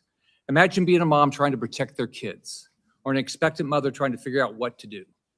Every 3 weeks, a doctor tells you a new set of guidance on a vaccine. The haphazard information you released and pushed on the American people with little research is appalling. and why there's so much distrust in our institutions today. That trust is crucial to public health, and you, more than any person or event in my lifetime, have destroyed that trust for millions of Americans. You lied to hundreds of millions of people amid the worst public health crisis in a century. You failed to follow your own guidance. You forced people to watch their loved ones die alone over the phone. It's disgusting. You destroyed the federal government's credibility when it comes to public health. We have entire generations of Americans who, rightfully so, do not trust our institution to keep people safe because of you. This has destroyed decades of progress and lifetimes of work because you wanted to fuel your own ego and be the center of attention. What would you do differently knowing what you know today, Dr. Fauci? On the advice of counsel, I respectfully decline to answer based upon my rights under the Fifth Amendment to the Constitution. All the evidence is right here, and you still can't bring yourself to tell the truth or apologize because you received an auto-pin pardon from a staffer in the Biden White House. If we have another pandemic tomorrow, millions could die because of what you did to make Americans lose trust in their government when it comes to medicine and healthcare. How many families have you apologized to had to watch their loved ones die alone? You breached public trust, and now you're hiding behind a fraudulent pardon. Your legacy will not be as a man who has saved America from COVID, but as a man who destroyed the public trust in America's public health institutions in exchange for 5 minutes of fame. This is how history will remember you. I yield back. Senator Kim.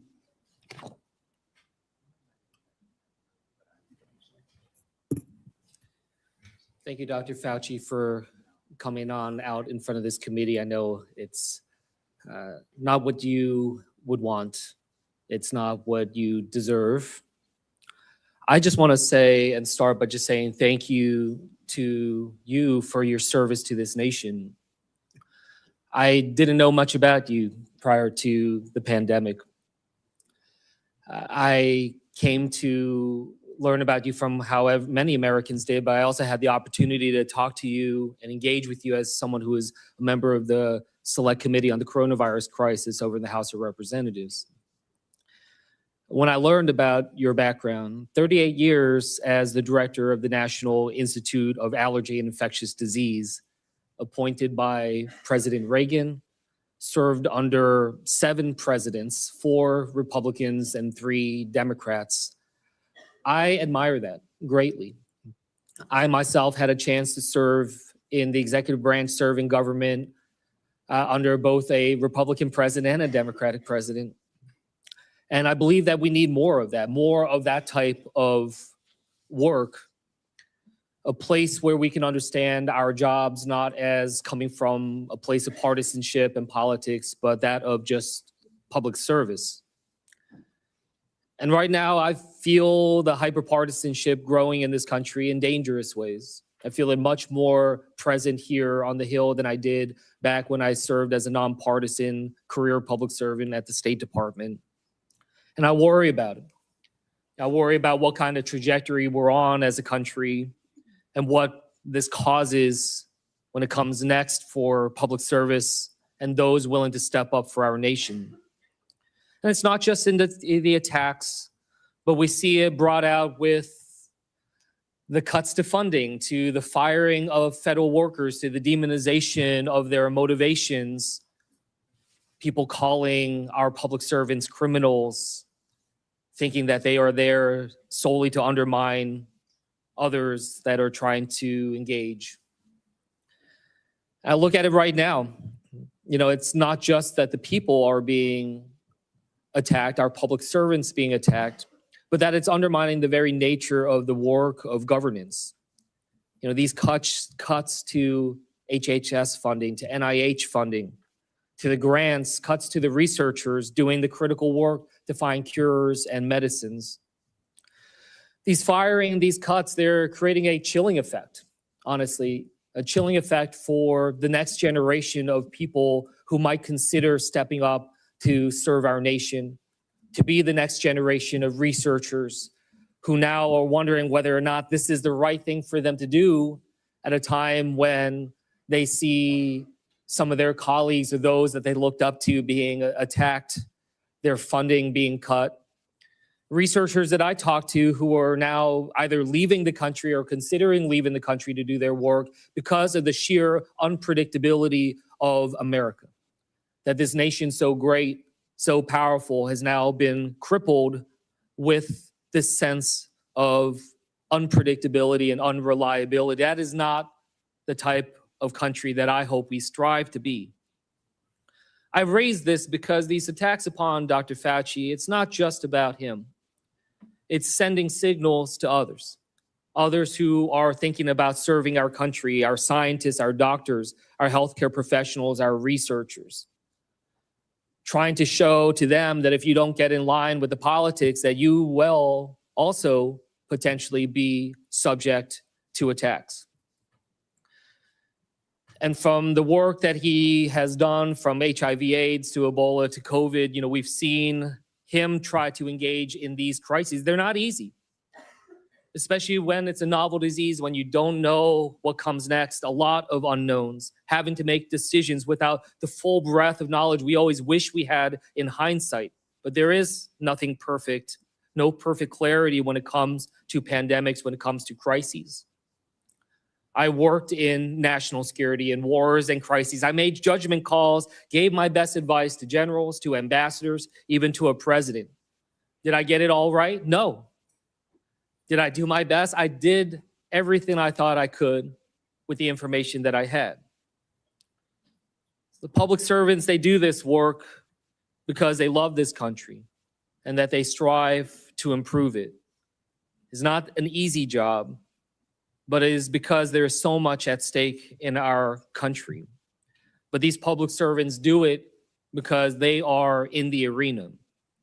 I just want to end by just reading a portion of this because I think it's important as we're thinking about how to be able to treat public servants through this country, to think through this. And in the words of Teddy Roosevelt saying, it's not the critic who counts, not the man who points out how the strong man stumbles or where the doer of deeds could have done them better.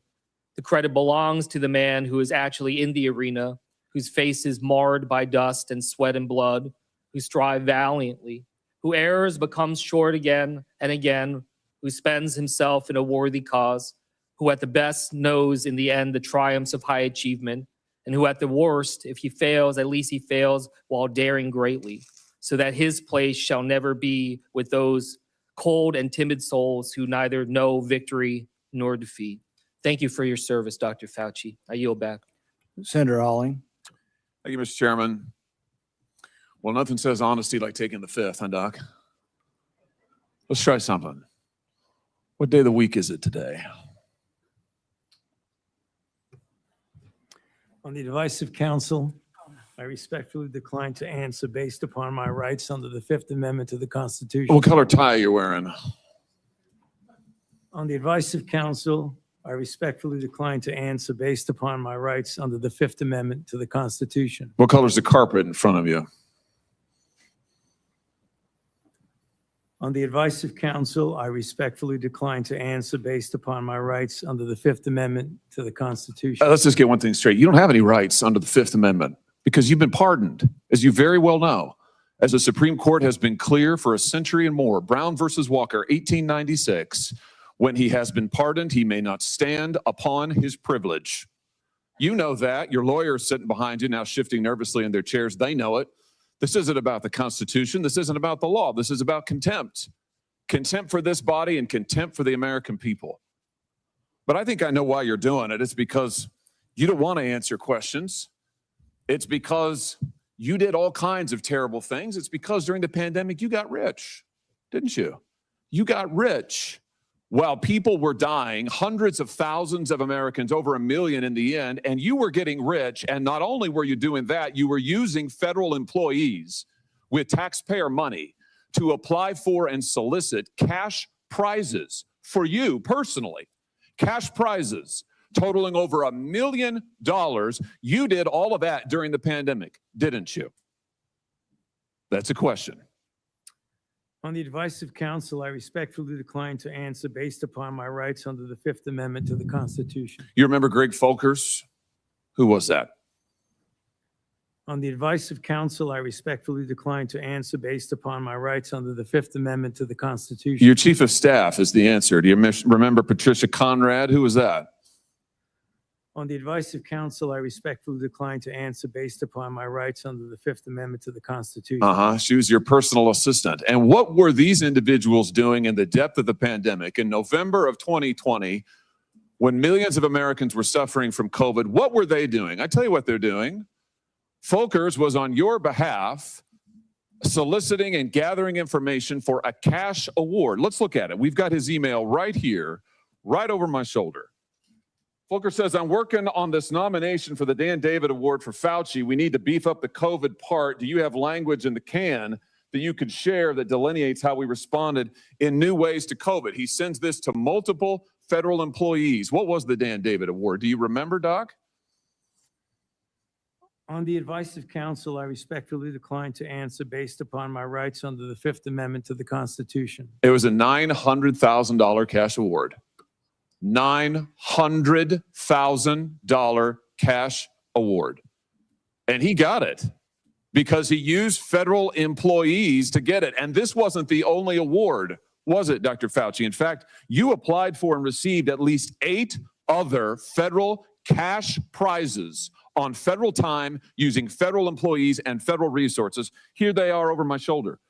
Besides the Dan David Award, you've got the Partnership for Public Service, you've got the Adelson Prize, you've got the Smithsonian Award, you've got the National Academy of Medicine's Award, you've got the CDC Foundation. In fact, you turned your staff into a full-time application machine. You actually wrote to people and said, do you think maybe I'd qualify? And you got cash for all of this.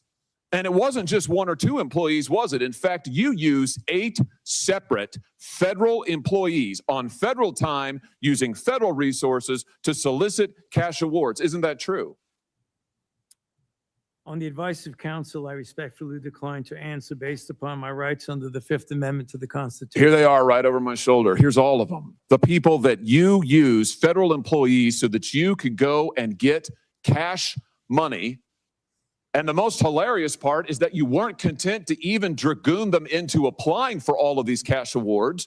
You then had them go out to the ethics agencies and ethics watchdogs and demand that you be able to get the money. That's right. We've got it in your emails. Your staff and employees on federal time using federal resources being paid with federal dollars are soliciting cash for you. And then they're turning around and saying to the agency, we don't want just an answer. We want to get to yes, because Fauci wants the money. He wants it. We want to get to yes, and yes takes time. This is your chief of staff again, using federal email to pressure the agency's own ethics people so that you could get money. So that you could get rich. And it violated the law, didn't it, Dr. Fauci? Didn't it? It violated the law, didn't it? It is a question. You can answer. Go ahead. On the advice of counsel, I respectfully decline to answer based upon my rights under the Fifth Amendment to the Constitution. Federal law, as you very well know, prohibits the solicitation of cash awards or other personal benefits for federal employees. And it certainly prohibits using your own employees to do this. 5 CFR section 2635-205B. It says it right there in black and white. You cannot use federal resources, federal dollars, federal employees, federal offices, federal email, federal time to solicit cash awards. And you did all of it. And the worst part is thousands of people were dying while you were doing it. You were supposed to be the nation's doctor and you're playing one on TV, but this is what you were doing with your time. Isn't that true? On the advice of counsel, I respectfully decline to answer based upon my rights under the Fifth Amendment to the Constitution. Yeah, I could see why. I can certainly see why. You know what I can't quite figure out is that why you were so obsessed with it, because you're already rich. I mean, and your scheme worked here. I mean, your net worth now is north of $12 million.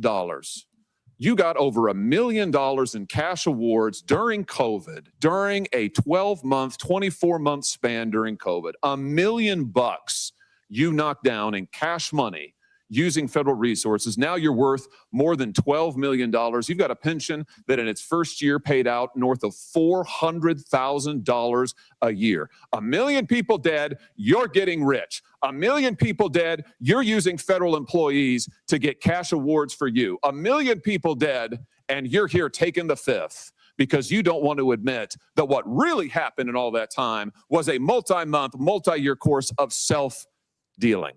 Isn't that true, Dr. Fauci? On the advice of counsel, I respectfully decline to answer based upon my rights under the Fifth Amendment to the Constitution. Yeah, well, silence is admission. And here's the real thing. At the end of the day, it wasn't just about the money, really, was it? It was really about a power trip. I mean, through all of this, you want to be the most famous scientist in the world. You were so focused on getting every award and every drop of cash that you could, all because you wanted to be on TV.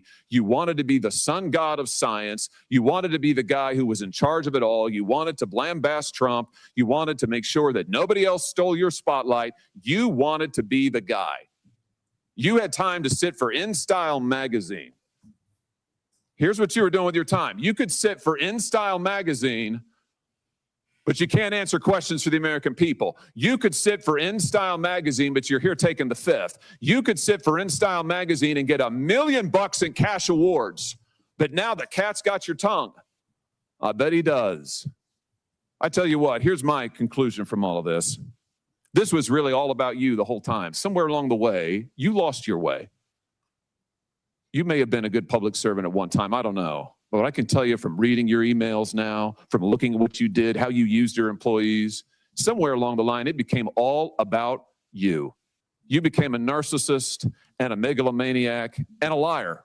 And you've lied to the American people, and you've lied to this body. And you've disgraced your profession by doing it. You called yourself the most famous scientist in the world. You've done more to harm science than anybody in my lifetime.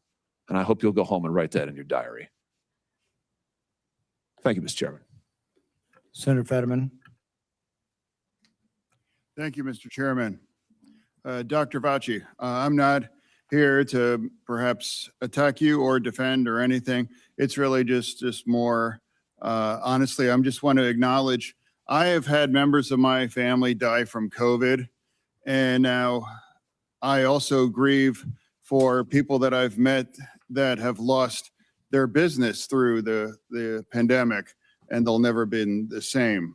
Now, as during the pandemic, I was the lieutenant governor, so we were in the middle of all of that maelstrom, trying to find the right balance between protect life and protect the economics and for all of it.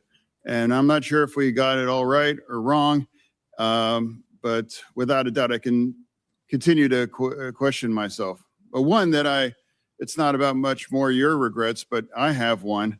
And that is early on that there was the theory that the virus could have emerged from the lab. And early on that became like a right-wing kinds of theory. And I thought it seemed to make sense. Now there was a really advanced lab that was close by, and then you have this unknown virus out. So, but that became a very partisan thing.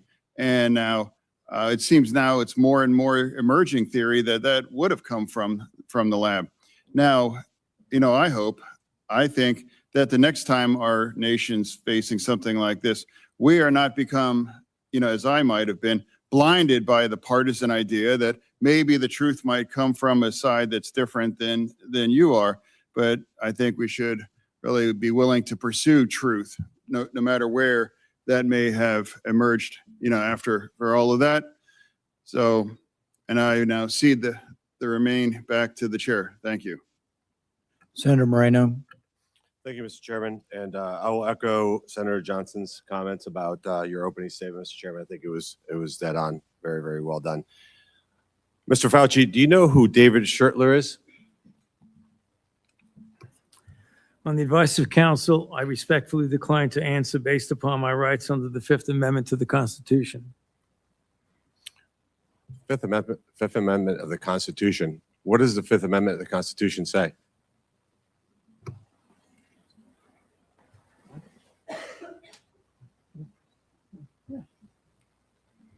On the advice of counsel, I respectfully decline to answer based upon my rights under the Fifth Amendment of the Constitution. No, I'm just asking you what it says. On the advice of counsel, I respectfully decline to answer based upon my rights under the Fifth Amendment to the Constitution. I'm going to give the Constitution to my aide. He'll bring it over to you so you can have it for future reference. I think it's something that every American should know what the Constitution says. Do you know who wrote the Fifth Amendment? On the advice of counsel, I respectfully decline to answer based upon my rights under the Fifth Amendment of the Constitution. So you're invoking a right that you don't know who wrote it or what it says. Is that correct?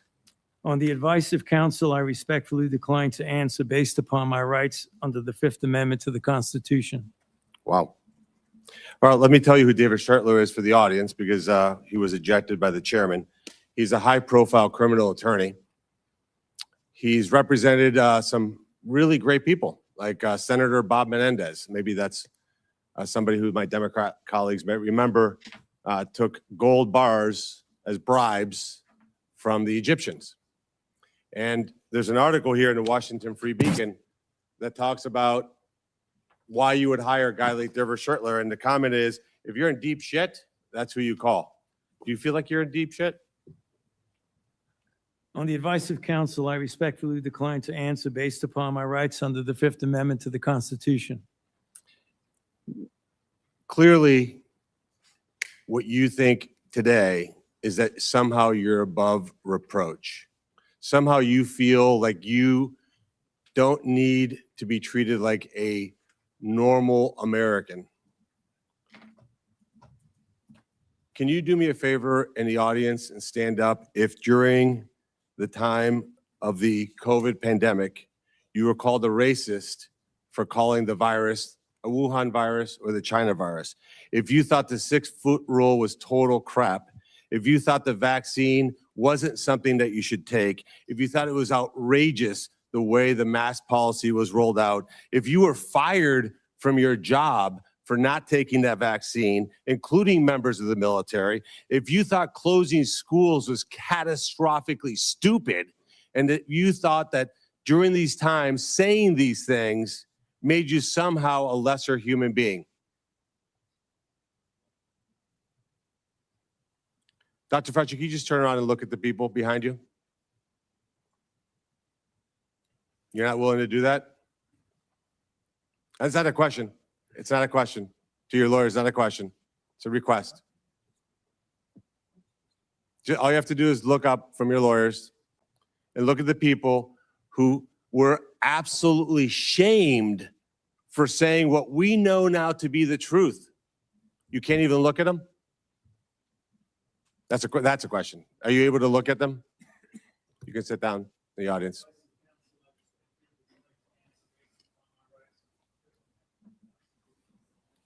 There was a mom in Ohio during the depth of the coronavirus pandemic, decided to go to her high school football game for her son. They hadn't been out much. The kids had been learning at school, and then the school got shut down. They hadn't really gotten much out of that education. As any parent knew, that remote learning was no learning at all. But it was a Friday night. Her son wanted to go watch a buddy go play football. So they went to the stadium. They sat alone, far from everybody else, just a mom, a dad, a few kids.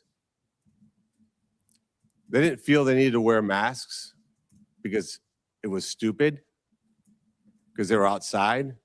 They all live together. They're not near anybody. Dr. Fauci, do you know what happened to that mom and that family? That's a question. On the advice of counsel, I respectfully decline to answer based upon my rights under the Fifth Amendment to the Constitution.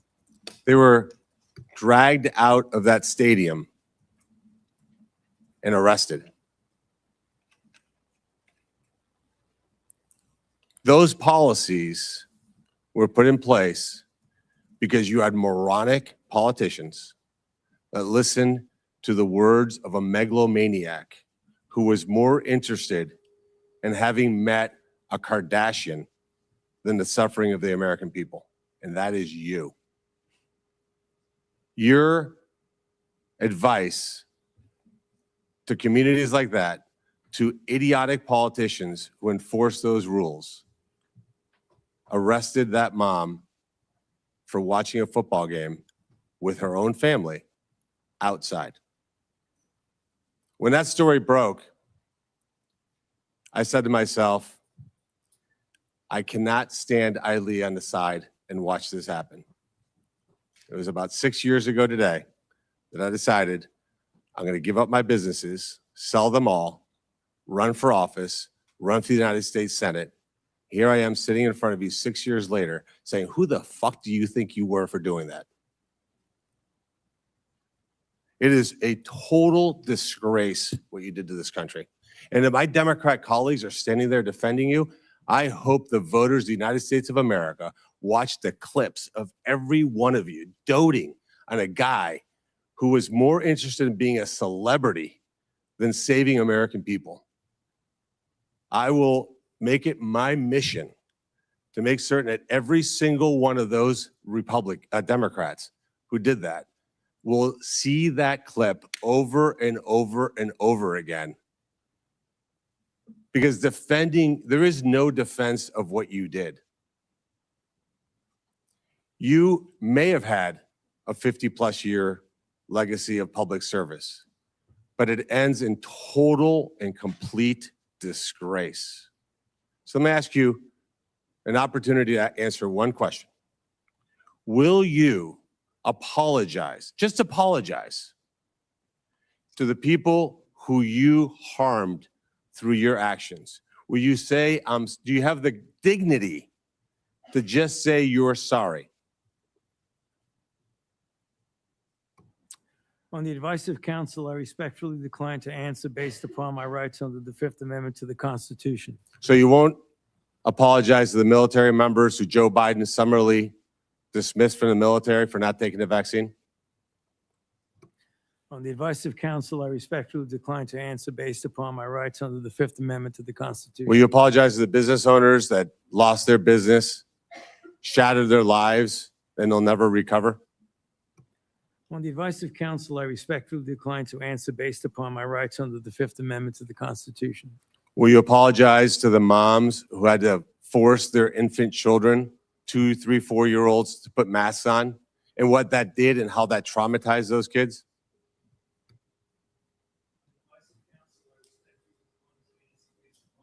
Under the Fifth Amendment to the Constitution. Will you apologize to the family members of the people who died because they took your advice and not only got the first vaccine, but the 5, 6 other boosters that they did not need?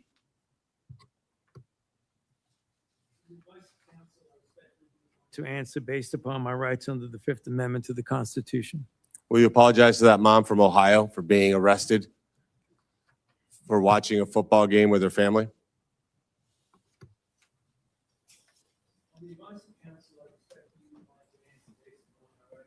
Fifth Amendment to the Constitution.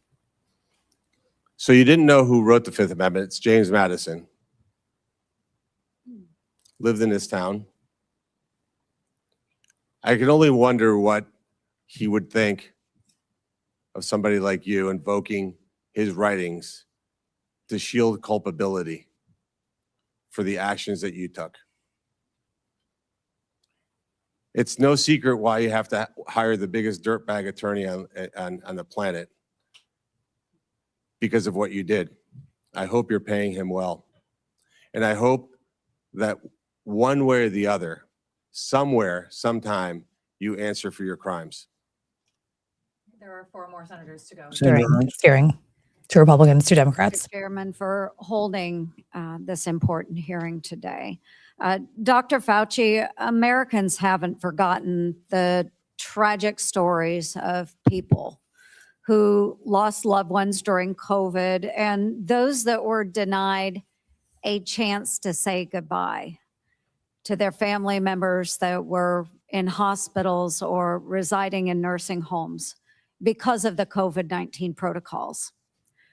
Americans haven't forgotten the mandates, the adverse reactions to vaccines, the government misinformation, social media censorship, hotlines to tattle on their neighbors, the forced school closures, the tragic rise in suicides, or those businesses that were forced to close during lockdowns.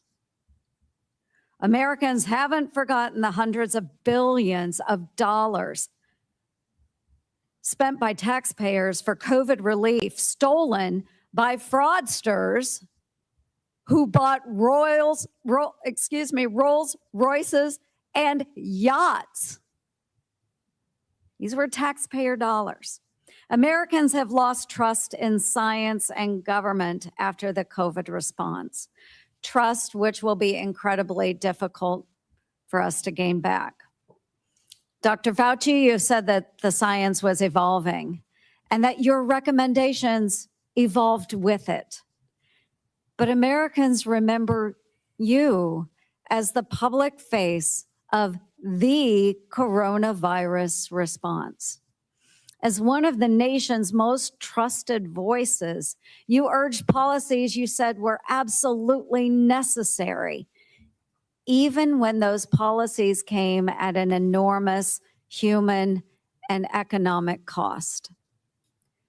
And Americans deserve answers about reports that you may have worked with others to pressure the president into adopting the slow the spread strategy, and why you later sought an unconditional pardon for crimes you may have committed dating back to 2014. Dr. Fauci, in 2022, you had a taxpayer-funded salary of $480,000 a year. You were, in fact, the highest paid federal employee in the entire federal government, even making more than the NIH director and the president of the United States. According to now public documents, that was due in large part to your work on biodefense.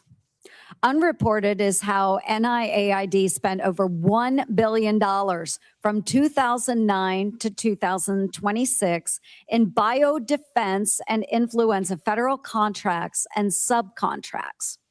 My office uncovered records on usaspending.gov that show from 2015 to 2020, NIAID paid out $515,418 in subcontracts to Harbin Veterinary Institute in Harbin, China, including $100,000 a few days after it opened a BSL-4 biolab in 2018.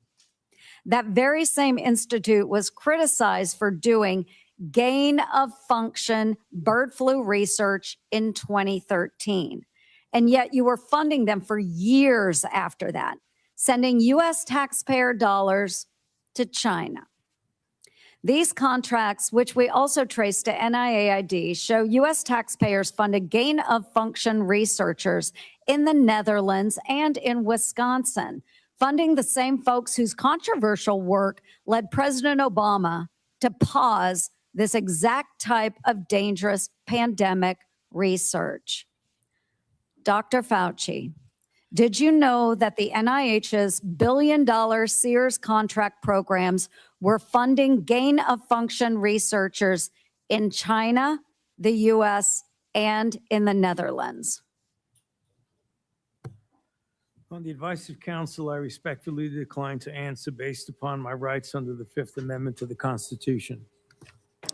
Dr. Fauci, Dr. Deborah Birx wrote in her book that you and President Obama's former CDC director were at a Saturday, March 14th, 2020 meeting at her home 2 days before the president announced his 15 days to slow the spread effort. Your now released diaries said the meeting was a week before that. Dr. Birx said you all were trying to trap the president into having no other options. She wrote, your plan was to, quote, block any of the president's escape routes. So, quote, he'd have no choice but to agree to our flatten the curve measures. Yes or no, Dr. Fauci, did you try to block or trap President Trump into the slow the spread, flatten the curve measures in March 2020? On the advice of counsel, I respectfully decline to answer based upon my rights under the Fifth Amendment to the Constitution. When the COVID-19 virus broke out in Wuhan, China, you, Dr. Fauci, knew pretty much right away that NIH had funded Chinese labs, including those doing coronavirus research. There's email traffic from early January 2020 where your staff was flagging for you that NIH funded coronavirus research at the Wuhan lab through EcoHealth Alliance. Yet few Americans knew we funded the Wuhan lab because the funding went through a sub-award and was not reported to the public database like usaspending.gov as it should have been. Also, EcoHealth violated federal law by failing to report in its research papers how much taxpayer funding it spent on that research.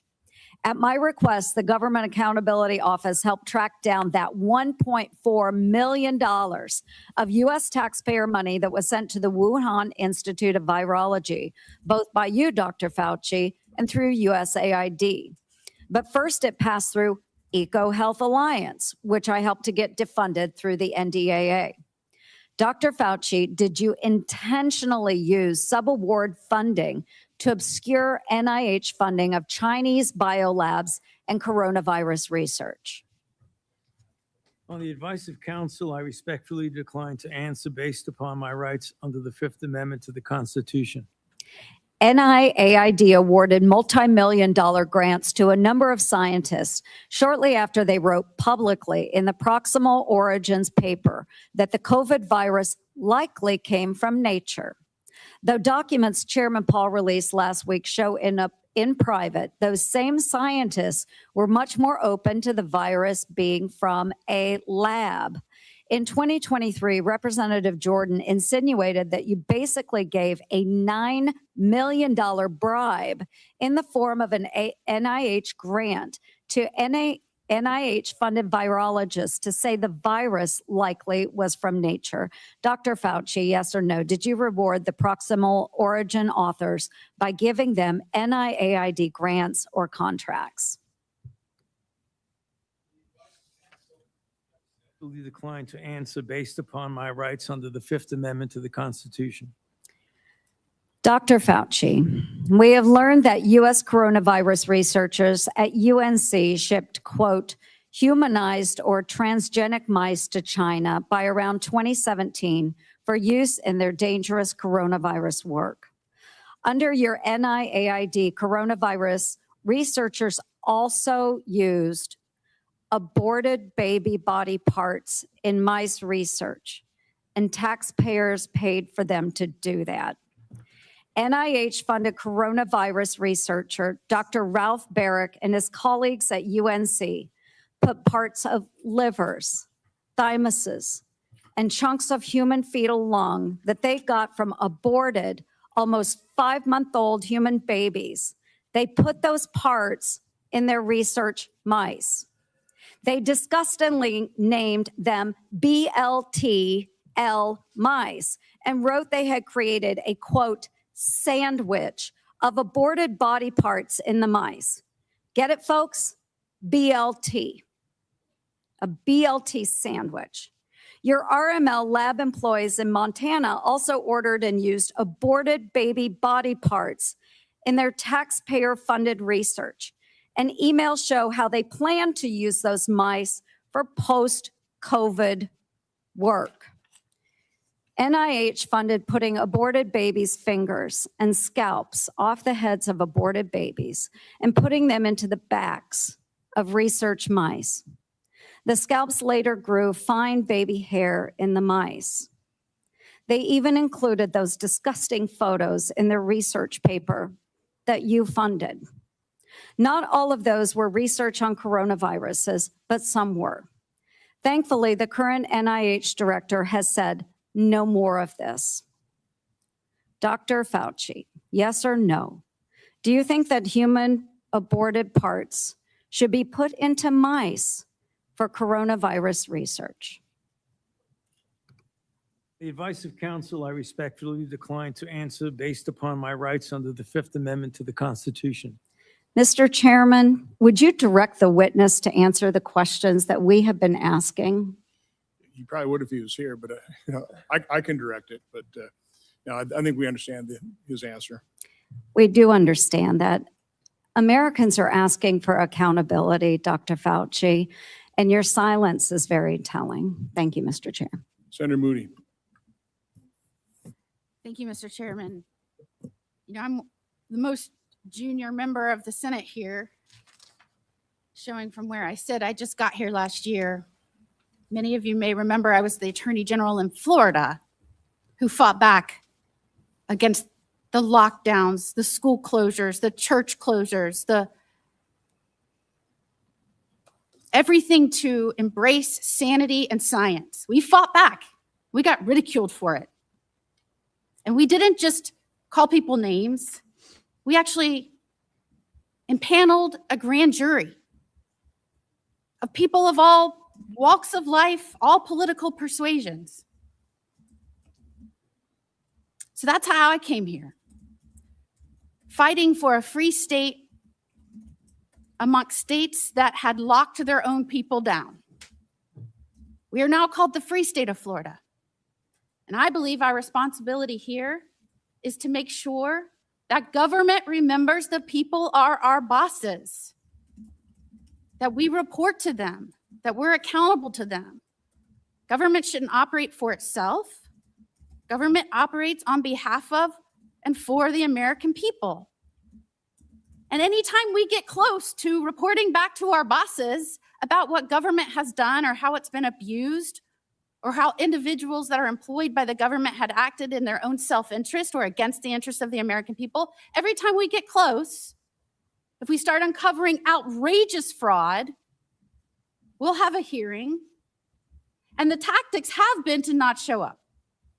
So you'll have all of us over here trying to drill down on why we've been giving money that actually works against American citizens, and no one shows up.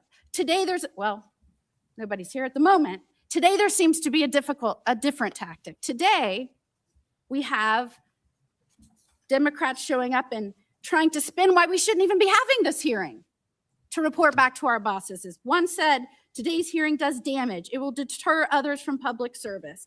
Another said, this hearing is designed to entrap you. Another said, one fell all over himself, flattering you, thanking you for your service multiple times, quoting man in the arena.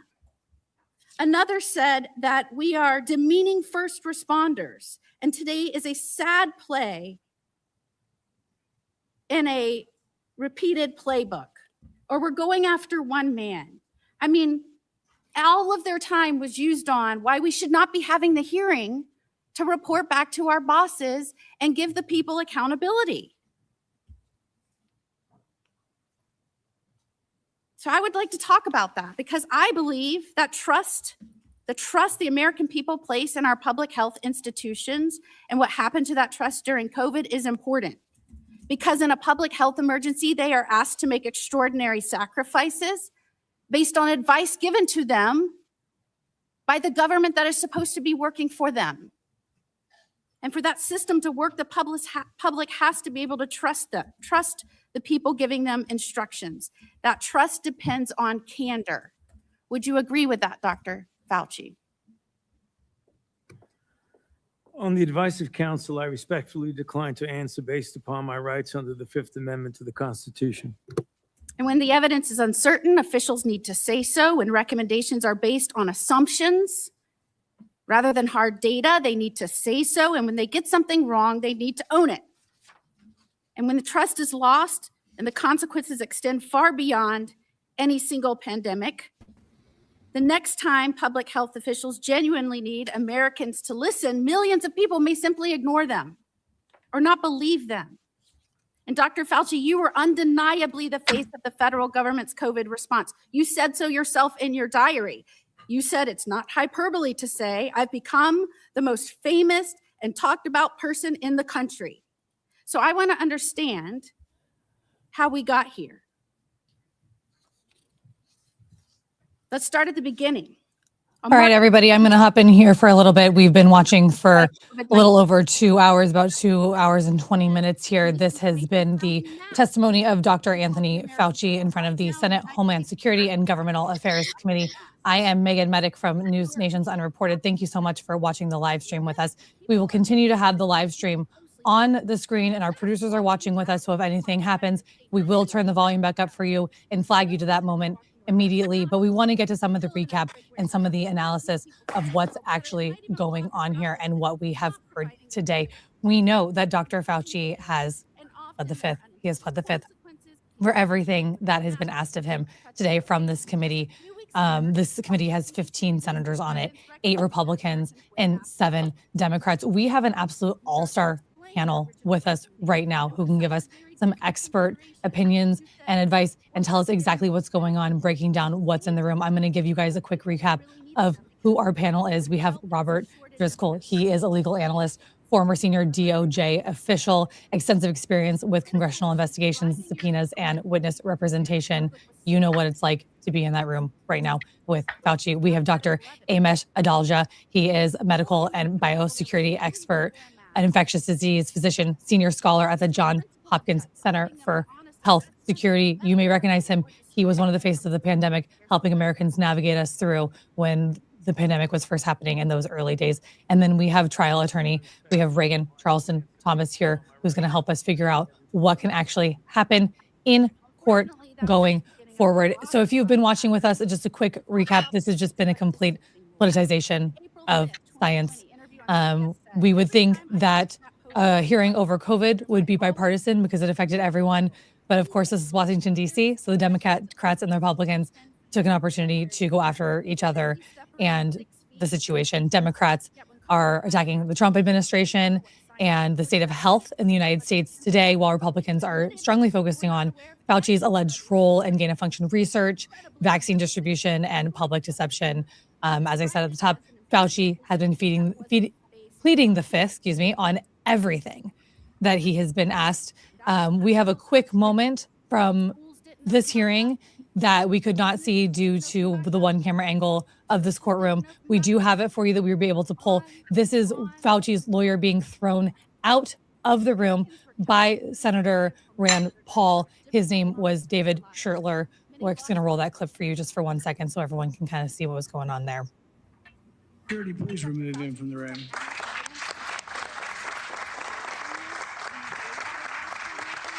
Can we add that to the stage?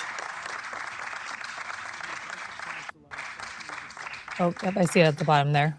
We're working on it for you guys. All right, well, let's look at the lockdowns then. By 2020, When we're ready, our team will flag us and we will play it for you. Dr. Amesh, I know that you have a time crunch here and you have to hop soon, so I'm going to start with you, and then we will get with Mr. Bob Driscoll and Reagan Thomas. Amesh, do you agree that this hearing today is taking focus away from medical care in the United States, which is in the main argument that Democrats are making? I do think that when you think about our resiliency to infectious disease threats, this hearing didn't get us anywhere further into trying to improve that in the United States. We have measles outbreaks, cyclospora outbreaks, and Ebola outbreak raging in the DRC. We have massive concerns about how the U.S. is going to be prepared, chiefly because we have RFK Jr. as the HHS secretary, someone who doesn't even believe in the germ theory of disease. And I think that what you saw here was a lot of grandstanding and tribal politics and nothing probative. It was all very performative, and this could have been done in an appropriate manner that didn't prompt Dr. Fauci to take the Fifth Amendment, and you could have actually had a good discussion here. But I don't think that this was something that this was designed to do. And I think that they had preconceived notions, and they all wanted to get their talking points in on the Republican side, and that basically made this a worthless type of hearing. It's just playing to their bases. The vaccine was brought up and vaccine injuries. There was a graphic shown, a big poster board with some data on vaccines. We heard a lot during the pandemic, follow the science, trust the science. When the vaccine came out, do you feel like there was enough data, tests, studies done that it was actually safe and effective for Americans to take when it first came out? I do. And that prop that Senator Johnson used was just disinformation. He was misusing the vaccine database. And as you can see up there, they put ivermectin, hydroxychloroquine, and then put the vaccines there to make a political point. There was no, that wasn't actually a valid way to look at vaccine injuries. And the fact is, when there were signals that came out, like myocarditis or the Johnson & Johnson vaccine, that was handled very appropriately and quickly with the systems that were in place. So I think that was all very, very disingenuous. They have a narrative here that they think these vaccines, that the risk outweighs the benefit, and they exaggerate the risks, and they use information very wildly without any kind of context to try and scare people away from the vaccines. And I think that that's what you saw there. And I do think these vaccines, which have been given to billions and billions of people, are safe, and they were effective at doing what they were designed to do, which was prevent severe disease, hospitalization, and death from COVID. There's no question about that in the minds of actual scientists and infectious disease physicians that relied on those vaccines. This is a political issue that's been transformed into tribal politics, and now there's no kind of semblance of even respect for reality or how you actually think about vaccine safety anymore. So do you think that the American public's view on vaccines has changed due to the pandemic, and mostly people are thinking they're unsafe in general? I do think that the general public has become more anti-vaccine, and you see that with the installation of RFK Jr., who is a chief anti-vaccine advocate as the HHS secretary. But the majority of people, Republicans and Democrats alike, do support vaccines. You hear a lot from people that are very vocal about this, and there are more of them than there had been, and they definitely seized government power in the form of RFK Jr. But I do think most people want their children to be vaccinated. They see the value of vaccines and helping them live in a world in which there are infectious disease threats. But the anti-vaccine movement they took the opportunity of COVID and the fact that people had bundled things that they were rightly disappointed about, like school closures, with the vaccine, and now that's all bundled together in their minds, and they kind of paint with a very broad brush, and they've become anti-vaccine to higher degrees. And that's not just the COVID vaccine. We see that with measles outbreaks at record numbers in the United States. We see it in tetanus and diphtheria and pertussis vaccination rates falling. So it is something that basically got catapulted by the pandemic, but it's still not the majority of people. But there's still too many people who are not getting vaccinated or not getting their children vaccinated. Okay, I have one more question for you because I know that you need to go. When the pandemic was happening, first days, you were on television a lot. I personally booked you a ton of times to come on our NewsNation shows at the very beginning in 2020. Did you ever feel pressure from the medical community or certain aspects from, was it a television producer? Was it the government? Was it medical area? Did you ever feel pressure to stick to a certain narrative when it came to the pandemic? No, I did not. And if you look at my writings at that time, I was not necessarily in either of the camps there. I wasn't somebody that was advocating for school closures. I actually advocated against it. I was somebody who talked about more targeted measures rather than broad lockdowns. So I don't think that I had that kind of a feeling. And I actually was very open about where I disagreed or agreed with the government's policy, including on boosters. And if you look through things that I wrote, op-eds that I published in the Washington Post, they were not orthodox. So no, I did not feel any of that pressure. I know that people didn't like what I was writing sometimes when I was talking about using targeted approaches and opening things up and opening schools, but there was never any pressure or blowback that I received. And I have always spoke what actually my analysis was, not clouded by anybody telling me what I should or shouldn't say. Well, thank you so much for your honesty and being on our panel today. Please, you're welcome to stick around for as long as you can. I know I'll have absolutely more questions for you, but I just wanted to honor your time and respect your time. Bob Driscoll, let's head on over to Rand Paul, Senator Rand Paul. He said it is against the law to refuse to testify. Is this true or false? I think broadly speaking, it's true. The Fifth Amendment is designed to protect you from legal jeopardy from testifying against yourself. And once that jeopardy is removed, you no longer have the right to plead the Fifth. I think the most obvious historical example people would have or be aware of is Oliver North, back in the days of Iran-Contra, originally pled the Fifth before the investigative committee into Iran-Contra. Then the committee granted him immunity. And then once he was granted immunity from prosecution, they compelled his testimony. And so the famous testimony we have of Oliver North when he was mixing up with senators and his famous lawyer, Brendan Sullivan, that all came after a witness had pled the fifth. He was granted immunity, and then he was compelled to testify and could no longer plead the fifth. And so the question is whether or not the pardon serves the same function in terms of granting the witness immunity. What's particularly fascinating about it is this is one of these situations where the shoe is going to be on the other foot in about a year or 2 years when, either after the midterms or after the next election, there's going to be a lot of Trump administration officials who are holding pardons that the president may have granted that Democratic members of Congress may want to call before a committee to testify about things that went on during the Trump administration. And so there's an interesting precedent about whether or not, even if you don't have a risk of prosecution for your actions, the perceived fear that they're trying to set a so-called perjury trap for you, that they're having a hearing in bad faith, is sufficient to not testify before Congress. And I think there's a real chance, I think that Congress will protect its prerogatives. And I suspect at least the committee will vote to hold Dr. Fauci in contempt. They will seek a referral to the Department of Justice, either by vote of the entire Senate or simply a letter from Chairman Paul. And there will be a court will probably have to resolve at some point whether or not Dr. Fauci's invocation of the Fifth Amendment was proper. And if it was not, then he could be either charged with contempt of Congress for not testifying substantively, or he could be charged with conceivably obstruction of justice. If you think the analogy, again, I think people would remember from the last go around with Trump, was both Steve Bannon and Peter Navarro were both charged with contempt of Congress for not testifying before Congress. They both asserted that they had a constitutional right not to do so based on executive privilege.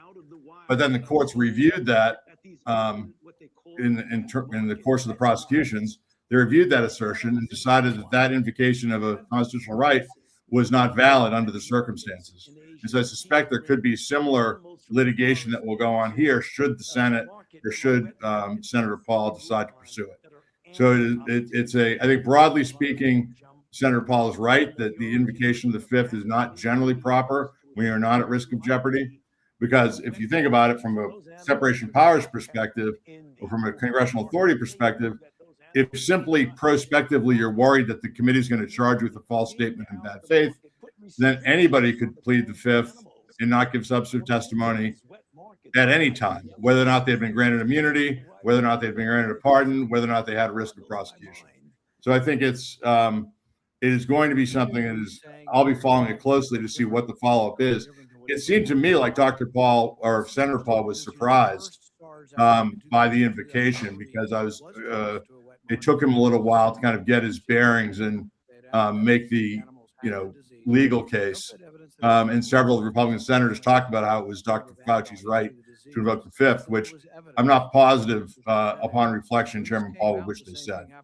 So anyway, it's a fascinating day to me. It is, unfortunately, I agree with the doctor, it has nothing to do with the substance, nothing advanced what we know about pandemics and how to plan at all. It's a process issue, but it's an important process issue that I think will play out over the next 6 months to a year. It's also setting precedent for the next round of Trump subpoenas that will be happening in either 7 months or 2 years and 7 months. Yeah, I think I totally agree. I think we were all very surprised that he was pleading the fifth. I think we were expecting a showdown between Fauci and Rand Paul per usual, per their other meetings in Congress. But Reagan, Senator Johnson and Senator Hawley both alluded to saying that they understood why Fauci was pleading the fifth, and they were alleging that it's because he's guilty. Is that a fair assessment? Well, we're wading into things that are not yet implicated. And I think that Professor Driscoll just touched upon this. I think it was Hawley brought up Brown v. Walker. And that is a seminal SCOTUS case. And the Fifth Amendment applies when there's a real risk of incrimination left. If a valid pardon removes the risk for the covered past conduct, Brown, supports the idea that the witness cannot keep using the Fifth, right, to avoid talking about the pardoned conduct. But there's a scope issue here, and we have to determine what conduct did that pardon cover, how narrow was it, and that's going to be discussed. And then ultimately, can the privilege apply? And I think that's something that's going to be interesting to see, which camp wins. And here Fauci's pleading the Fifth because he's essentially protecting himself, like Professor Driscoll said so eloquently, from what has been called a perjury trap. And so there are a lot of different nuanced things at play here. But Hawley woke up the room. The demonstratives were powerful, and there are some fascinating legal issues, and it certainly will play out over the course of the next 6 months. We're going to see how Senator Paul is going to react to this. There's a few different routes. They could grant immunity and then compel testimony. But I don't see that as a likely outcome. I think a contempt finding from Congress is going to be the likeliest outcome here. And then, ultimately the DOJ, will take that up. So we're going to see, what's going to happen with Dr. Fauci. But I think a lot of people were surprised that he invoked his Fifth Amendment right today. And perhaps that's because everyone, was kind of comfortable in this, the pardon territory, and that he would openly speak about past conduct and weren't largely overwhelmed by the threat of, this perjury trap, so to speak. But the fireworks did not come from any testimony from Dr. Fauci. I think it was a heavily politicized day. There were some old school trial theatrics that went on, and as a trial attorney, it did wake me up. And I like I said, I loved Hawley's demonstratives, and also loved seeing Fetterman in a suit. But we're going to watch. I noticed that as well. Yeah, I mean, where's the sweatshirt? It's awesome. I really liked it. That was one thing. And then Senator Moreno, dropping the F-bomb. That was pretty incredible. The deep shit question. I was just taking notes, and it just felt like an old school, trial moment. But Dr. Fauci just sat very uncomfortably and, just kept repeating. He was pleading the Fifth throughout the entire hearing. And what ultimately comes of that will be a fight in court. Is he granted the privilege to do so in this set of circumstances? And what's the scope of that pardon? And, we'll see. It is fascinating. Yeah, I absolutely agree. Completely fascinating. I know that Senator Paul is kind of giving some closing remarks here. Let's turn the volume up a little bit so we can hear what he is saying. If he's going to mention next steps or anything like that. Research was, the risks of it were worth the benefits. But I've reassessed since 15 million people died. People say, well, gosh, these things never happen. We know it happened in 1977. We know with 100% certainty a virus escaped. In 1977, there's something called the Russian flu. Nobody's exactly positive how it got out. But when they sequenced it, they found out that a flu in 1977 had exactly the same RNA as a 1954 one that they had in the lab and they had created a vaccine for. In fact, turns out anybody born before 1954 was immune, and the only people who got it were people who were born between he's going into more of the details. But it was identical. Of, history of the genetic sequence was identical to this vaccine research information that he has done research on. And that doesn't happen because these respiratory viruses are always. Let's go to you, Mr. Driscoll. Rand Paul, he posted this on his X account yesterday, and it's interesting because it talks about the pardon from Joe Biden, and now that he's pled the Fifth. He said, if Anthony Fauci comes before my committee tomorrow and perjures himself, his preemptive pardon from Joe Biden will not protect him. Is that true? And does anything with the auto pen signing the pardon play into that? Yeah, that's certainly true, is that the pardon only covers past conduct and up until the date of the pardon. If you commit a new crime after the date you're pardoned, you're out of luck, and you can still get prosecuted for that. So anyone can always get prosecuted for a false statement before Congress if they make a false statement before Congress. But the problem is the logic ends up being circular, because if that's a sufficient basis to plead the fifth, that you're worried that testifying truthfully is going to get you a false statement charge, then every single witness before Congress could plead the fifth without consequence. And so there really is a, I think that the obvious answer is to testify truthfully is the most obvious way. Now, lawyers have tried this in the past. I mean, one of the scandals like 20 years ago, I remember Monica Goodling, who was a Justice Department employee involved with the U.S. Attorney firing scandal. I've represented a related client before Congress. She pled the fifth, and there was no risk of criminal prosecution because they were talking about civil hiring standards related to whether or not it had been politicized. She still took the fifth on the advice of her attorney, and the same question was raised then as to whether or not that was an appropriate invocation of the fifth. Some of this ends up being pragmatic of it's going to take time for them to figure out what they're going to do. And so Fauci doesn't have to kind of face the music today with the questions. But I think the more important part for him, and I hope his attorneys advised him of this, is whenever you're advising someone about the possibility of taking the fifth, particularly in a public hearing, you have to warn them that exactly what happened today is going to happen. That because you cannot selectively invoke the fifth question by question, you are leaving yourself open to, the questioners can infer the worst things about you, and you have no ability to respond. They can lay out misleading evidence and just ask you, do you agree? And you can't respond. You have to be ready to take that politically. And I think that, it was, I won't say I felt bad for Dr. Fauci. He put himself in the position, but I'm sure it was difficult for him to sit there and listen to some of the things said. I mean, they did everything but say, Dr. Fauci, is there a dead body in your trunk of your car when we go home? And he would have to give the same answer. Yeah. And so they just, that is a beating that you have to take. And the question is it worth it? Or did you think you really spared him any risk of a referral? Because now he's probably going to get a referral anyway for obstruction for not answering questions into the fifth. Because it happened very briefly, but Chairman Paul said that the chair had ruled on the assertion of the privilege. The chair had ruled it was an invalid privilege. And that's technically what needs to happen. So it was important they put those words on the record. And now, traditionally, if I were explaining this to a class 2 years ago, I would have said that there would be a vote on contempt in this committee. There might need to be a Senate-wide vote on. I haven't looked at the Senate rules recently. In the House, you would need a House-wide vote. In the Senate, I think you still do as well. That's the way it would go. However, more recently, things have become so partisan in Washington. I know in the House, Chairman Jordan has made referrals directly to DOJ for obstruction for an invalid assertion of privilege. There was a witness in the Hunter Biden investigation before Jordan, whose attorney got very aggressive, asserting kind of separation of powers and privilege objections. Chairman Jordan declared on the record that he thought the lawyer's objections were too broad. The chair didn't recognize the privileges as valid and made a referral to DOJ for prosecution. So I think there could be a direct referral for prosecution short of a contempt vote.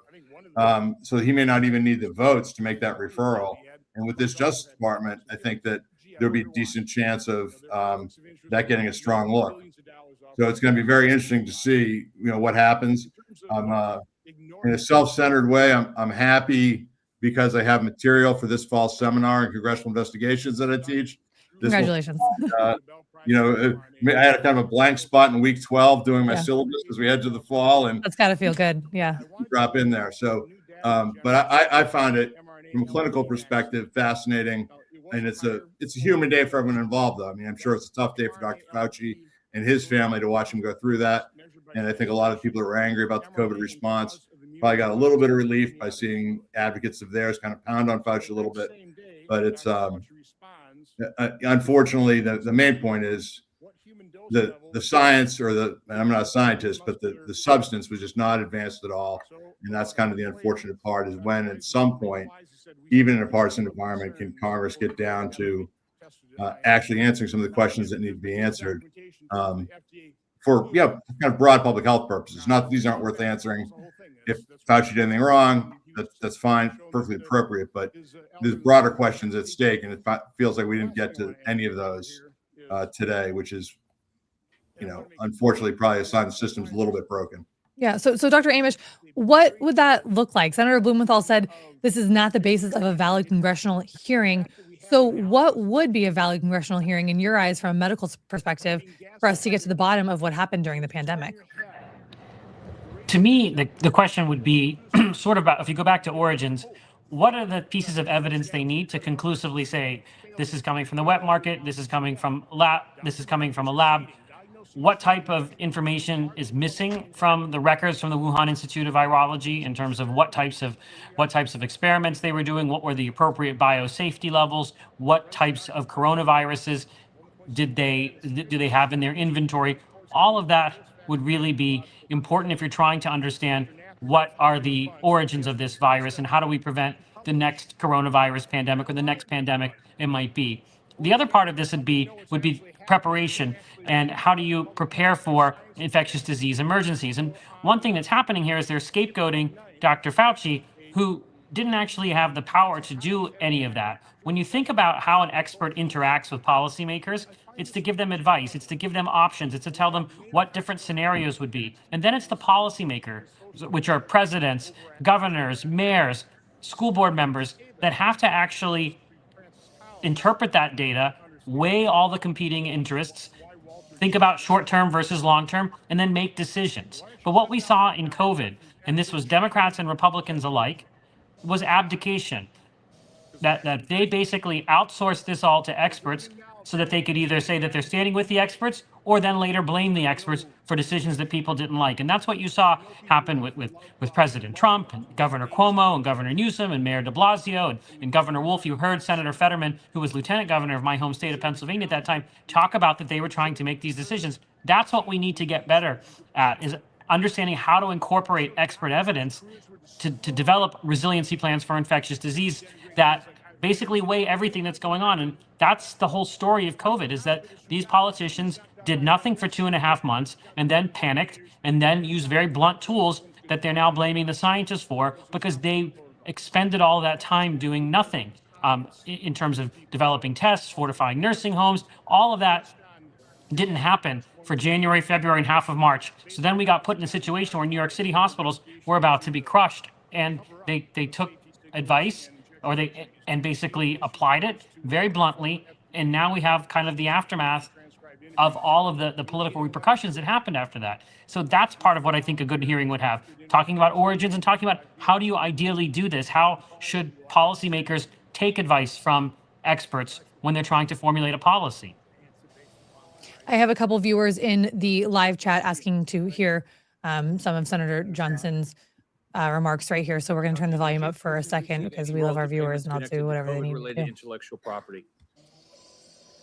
On the advice of counsel, I respectfully decline to answer based upon my rights under the Fifth Amendment to the Constitution. Given that NIH receives royalty payments from certain pharmaceutical companies, why would any American believe these financial ties did not influence decisions about which treatments were promoted or restricted? On the advice of counsel, I respectfully decline to answer based upon my rights under the Fifth Amendment to the Constitution. Why doesn't NIAID publicly disclose these payments? On the advice of counsel, I respectfully decline to answer based upon my rights under the Fifth Amendment to the Constitution. Did you partner with Bill Gates on global health initiatives or vaccines? On the advice of counsel, I respectfully decline to answer based upon my rights under the Fifth Amendment to the Constitution.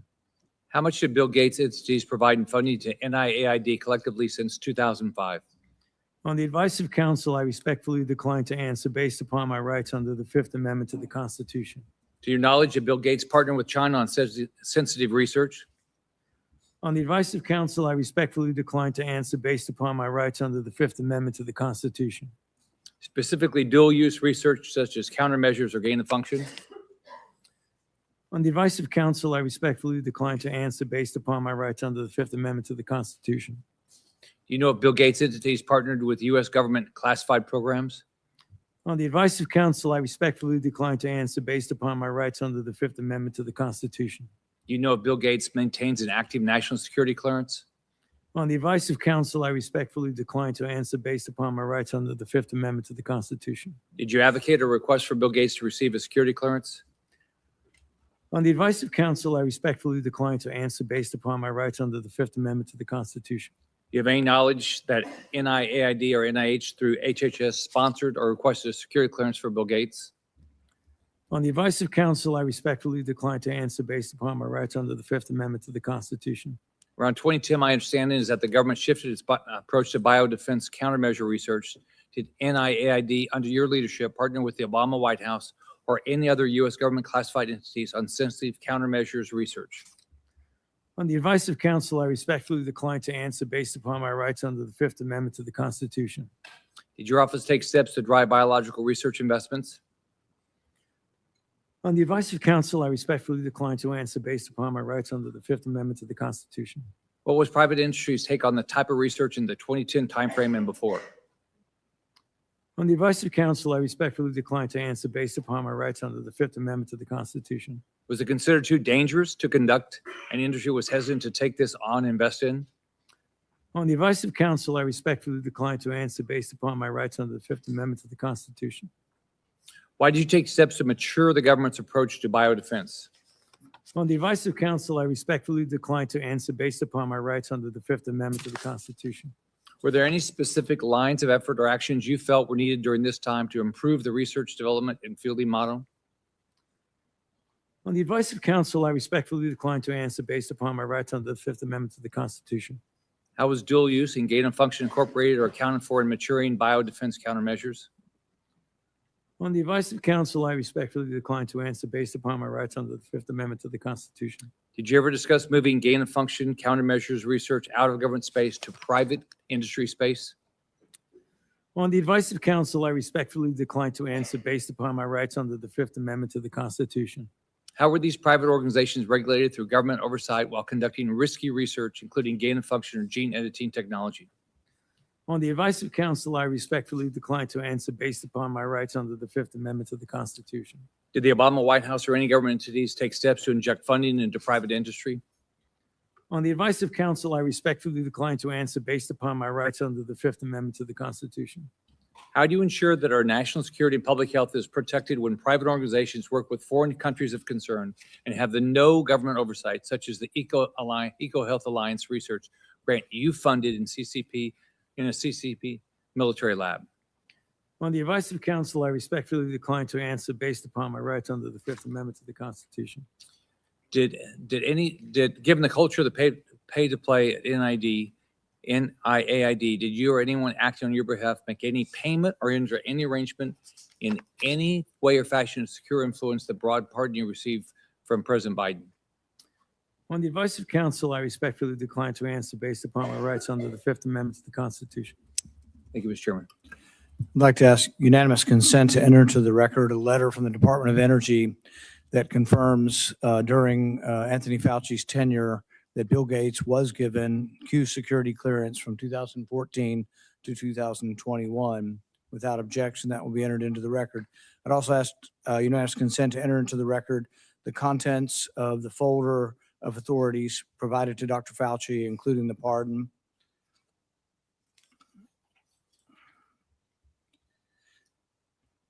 Let's be clear today, what we've seen. I really did want to hear from Dr. Fauci. I wanted to hear perhaps an apology, perhaps some semblance of being sorry for what happened or that judgment errors were made. We didn't hear any of that. But he was subpoenaed here to testify, refused to answer any questions, even after being directed by the chair and being advised of the law requiring him to do so. He has cited a privilege that is unsupported because of his blanket pardon and because he waived the privilege by testifying at the start. I'm going to give you one more opportunity to comply with the law, limited to the period of your pardon. At any point between January 1st, 2014 and January 19th, 2025, did you destroy any federal record or tell anyone else to?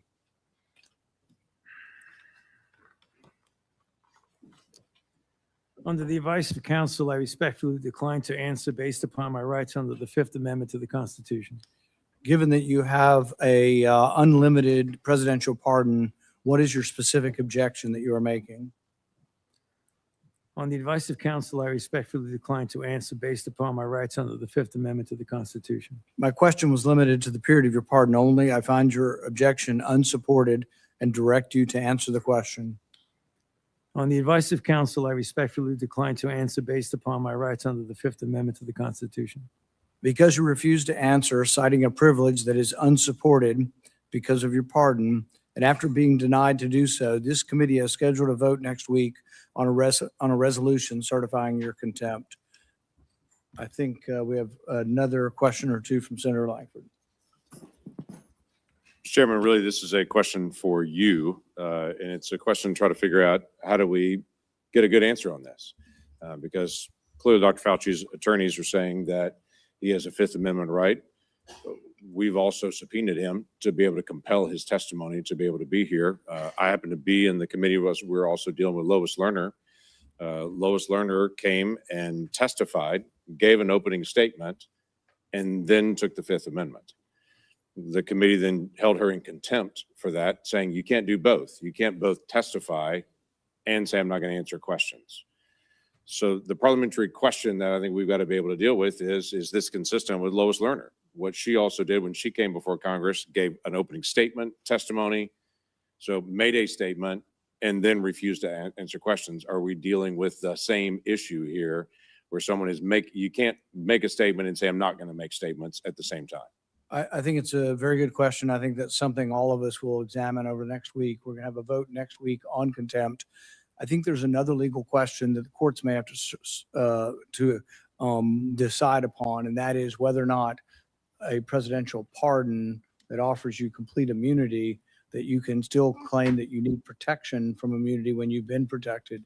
Because Dr. Fauci isn't liable for anything as long as he tells the truth. Even if he admits that he destroyed records on a routine basis. His assistant said she destroyed a ton of emails. I think it was a routine thing. I think he destroyed throughout his career, there are probably thousands of emails.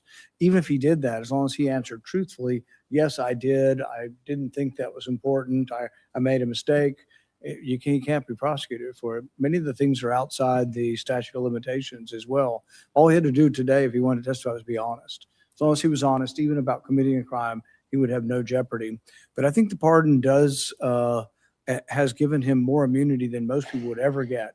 Like if you offer a witness immunity in exchange for testimony, he has blanket immunity. The president gave him blanket immunity for virtually anything he could have possibly done, while at NIH.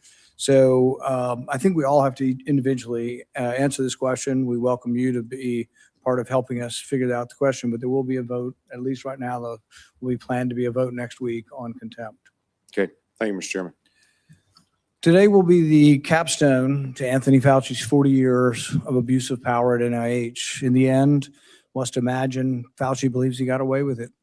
But still, late at night, even the guilty must become anxious, rerunning the scenarios through his mind, wondering, latching on to lingering doubts, and worrying. Did his actions lead to the largest man-made plague in human history?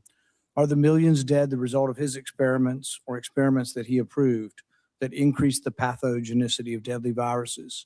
History will judge, but the facts, as we now know them, paint a sordid tale of dishonesty, misjudgment, and ultimately the hubris, the likes of which the world has rarely seen. If everyone will remain seated for a few minutes, we're going to let Dr. Fauci exit. Thank you.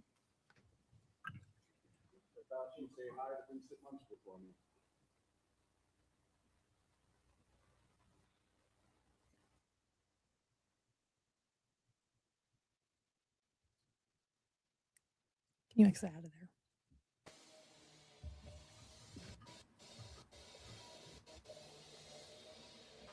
All right, that is the end of what we were hoping was going to be a historic testimony of Dr. Anthony Fauci on Capitol Hill, subpoenaed by Senator Rand Paul, testifying this morning for about 3 hours. He chose to plead the Fifth, as we heard. Thank you guys for watching the live stream with us. I know that was a long one. I think a lot of information didn't come out of it. I am Meagan Medick from NewsNation's Unreported. Today we have with us to deep dive what just happened, Dr. Amesh Adalja. We have Robert Driscoll, legal analyst, former senior DOJ official, and trial lawyer Reagan Charleston Thomas. You guys, thank you for hanging in there. First impressions around the room of what happened today, Amesh.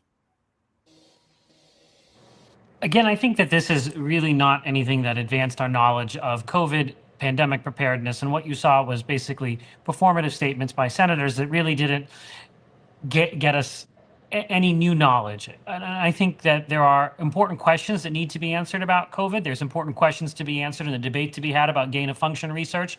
There's an important question about how do we prepare for the next infectious disease emergency? What systems need to be in place? But you saw none of that actually addressed there. You saw people kind of trying to scapegoat Dr. Fauci and not really interested in the actual substance of the problem that the NIH, NIAID, CDC was trying to solve, or even to do kind of a biopsy on COVID and understand where things went right, where things went wrong, what new things should be put in place so that you don't repeat the mistakes of COVID. None of that basically happened. This was kind of, and it's not surprising that he invoked the Fifth Amendment. I'm not a lawyer, so I don't know what the legality of that was, but when the chairman of the committee, Senator and a physician, Dr. Paul, has basically said that he wants Dr. Fauci in prison, I don't think you can actually go into that kind of a hearing thinking you're there to be an expert witness to actually help Congress decide how to set up pandemic policy in the future. And so I think it was very disappointing and really a waste of everyone's time.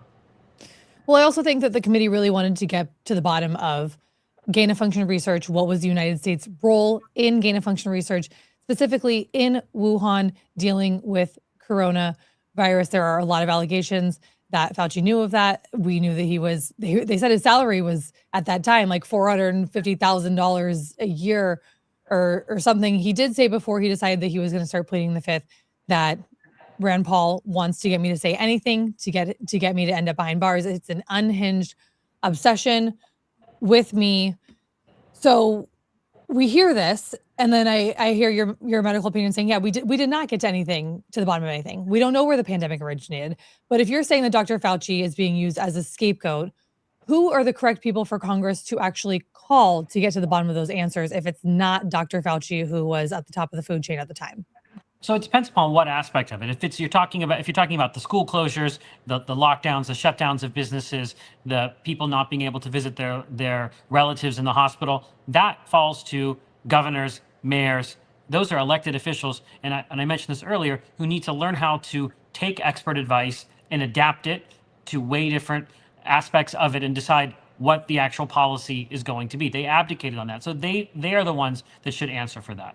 When it comes to gain of function, this was an active debate, and you heard a little bit about it during that hearing in terms of what was going on with bird flu and the moratorium that occurred during the Obama administration relating to taxpayer funding of gain of function, which was then lifted.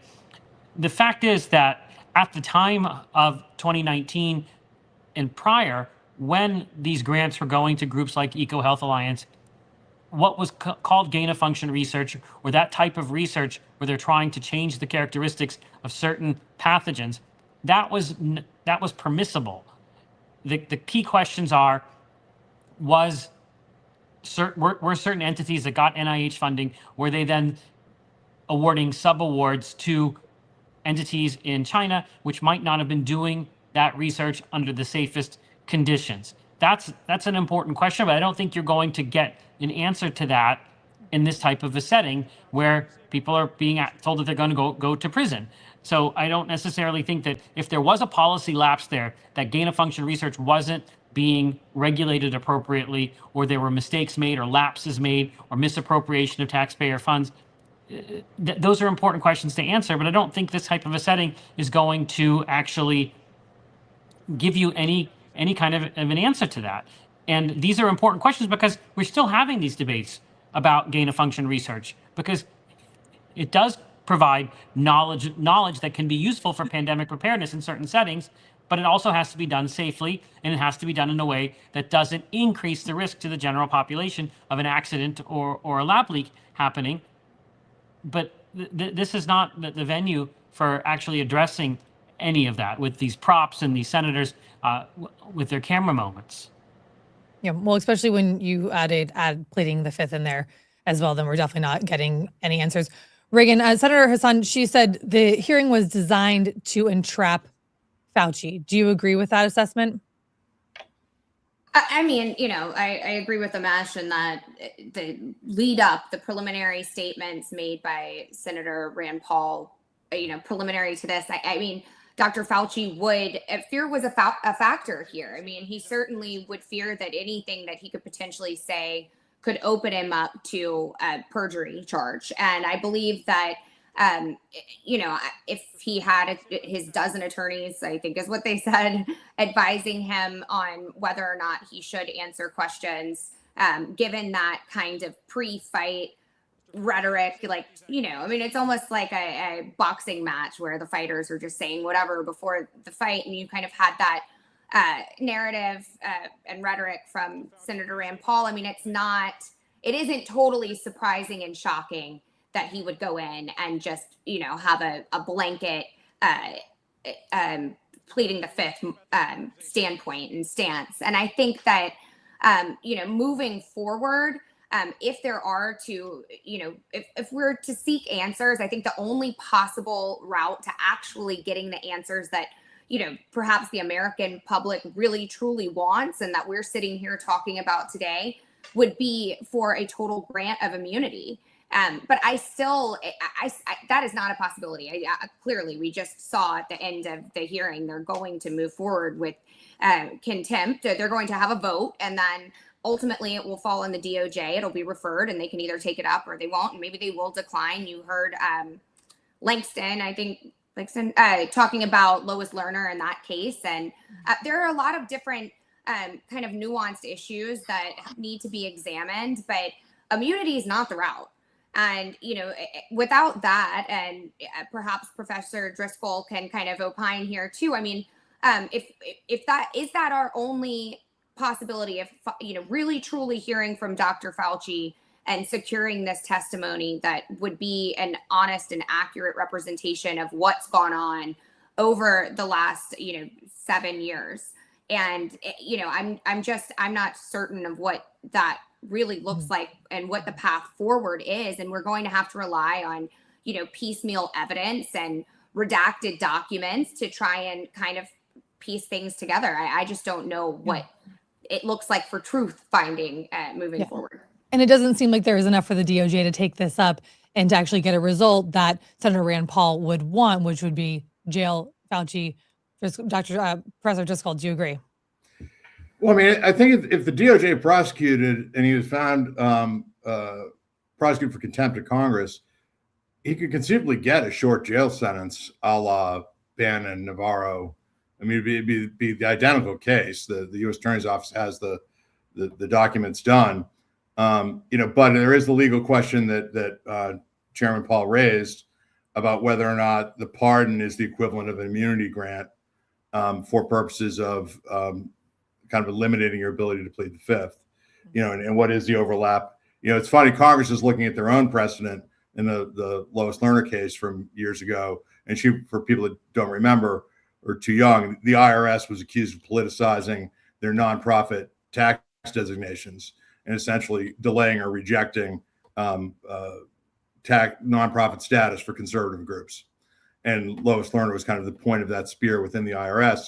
She ended up testifying before Congress and gave an opening statement in which she essentially said everything she did was righteous, and then asserted the fifth. And the committee held her in contempt. At that point, there was a referral made. Of course, there was a Democratic administration at the time, so she was never prosecuted. And so, Senator Langford from Oklahoma was kind of asking whether that was the appropriate precedent or not. And so I think we're likely to get litigation out of this because I think that the Senate will, either get a prosecution from DOJ, which has been pretty aggressive.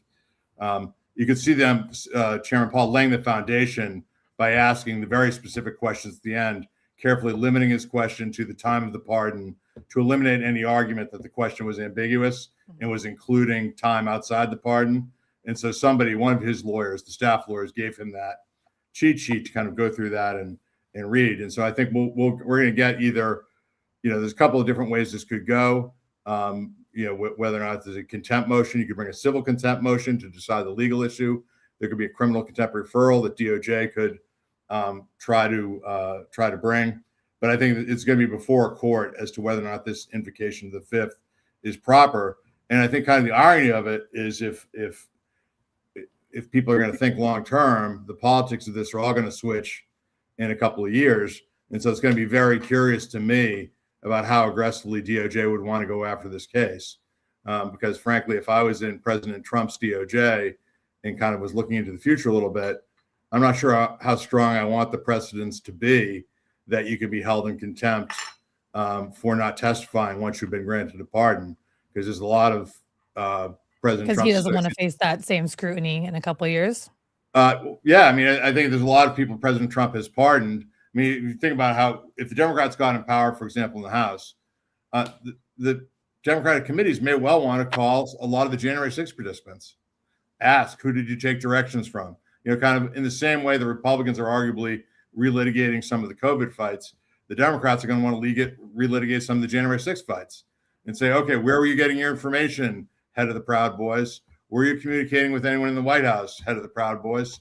And you have to respond because you have a pardon for all this conduct. And so you have no ability to go forward, and we'll prosecute you if we think you're lying.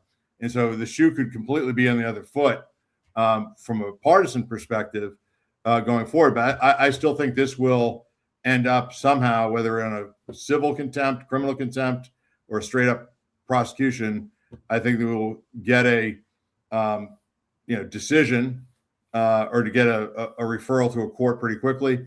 And again, that's one of the huge benefits. It's practical. If you represent somebody like Schertler is, the attorney who got thrown out. I mean, one of the practical things is if this ends up in court, he's bought time.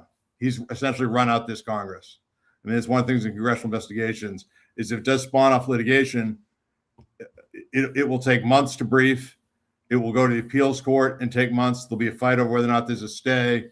But you can see the light at the end of the tunnel if you are representing a defendant in this. It's money. I'm sure someone's funding him, funding his attorneys. But this delay will go on for a long time. And then if the Senate changes hands, guess what? The subpoena gets withdrawn or the prosecution gets dropped eventually if there's a Democratic administration. And so kind of dragging it out will be interesting for, practicing lawyers and law professors like me and really no one else because the real facts will happen. But I think Congress always has to be careful if they look at these things through two parts in a lens, because you don't have to be in this town long to see things completely flip. And I've been through investigations with Democrats when Republicans are in office, investigations by Republicans when Democrats are in office. And, it's the arguments just switch depending on who the players are. And that'll be this one as well.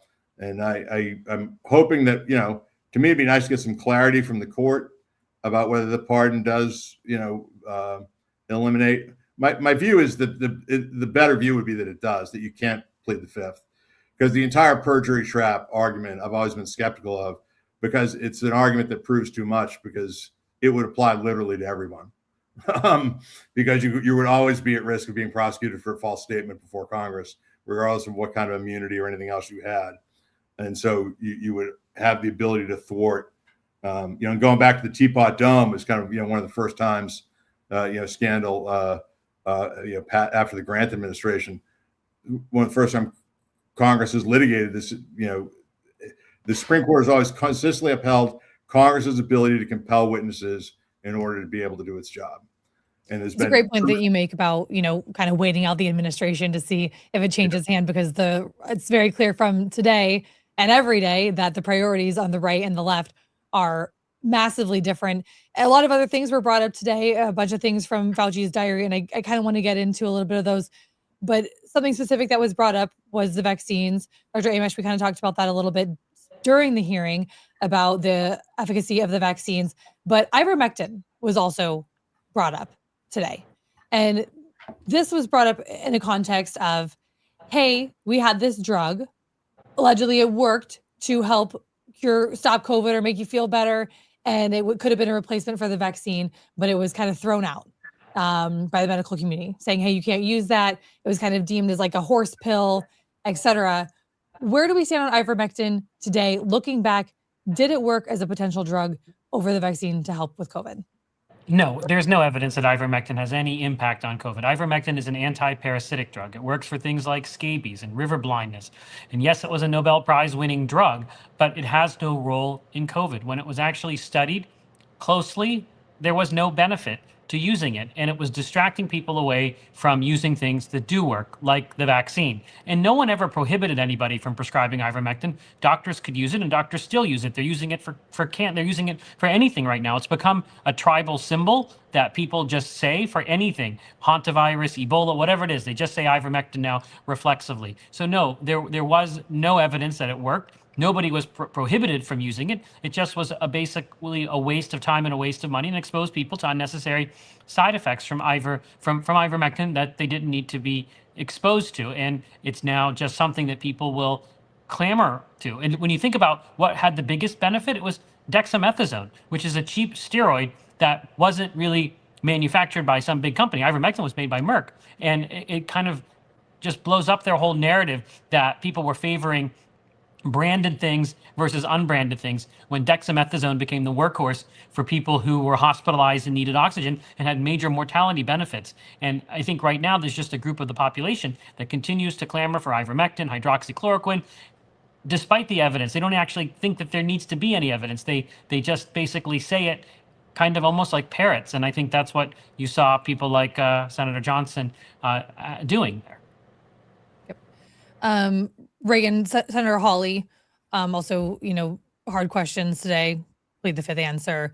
He really focused on the alleged self-dealings of Fauci, saying that he profited off of the pandemic.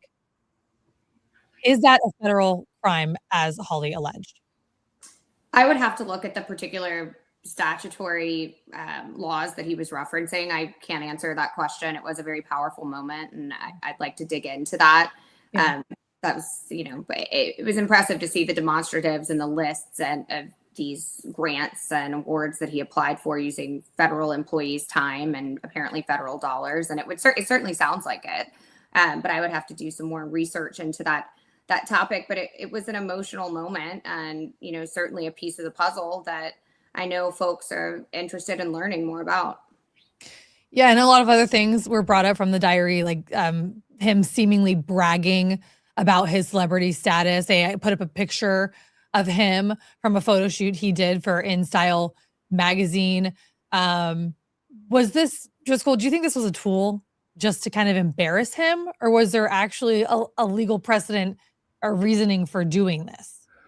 Well, I have not been obsessively following Dr. Fauci kind of before this hearing. I mean, obviously I lived through the pandemic and I was aware of some of the complaints about him. I frankly thought, well, there's certainly part of it. I mean, obviously the picture is designed to embarrass him, of him in the sunglasses and some of the references, to his lawyer. I mean, that's kind of a cheap shot.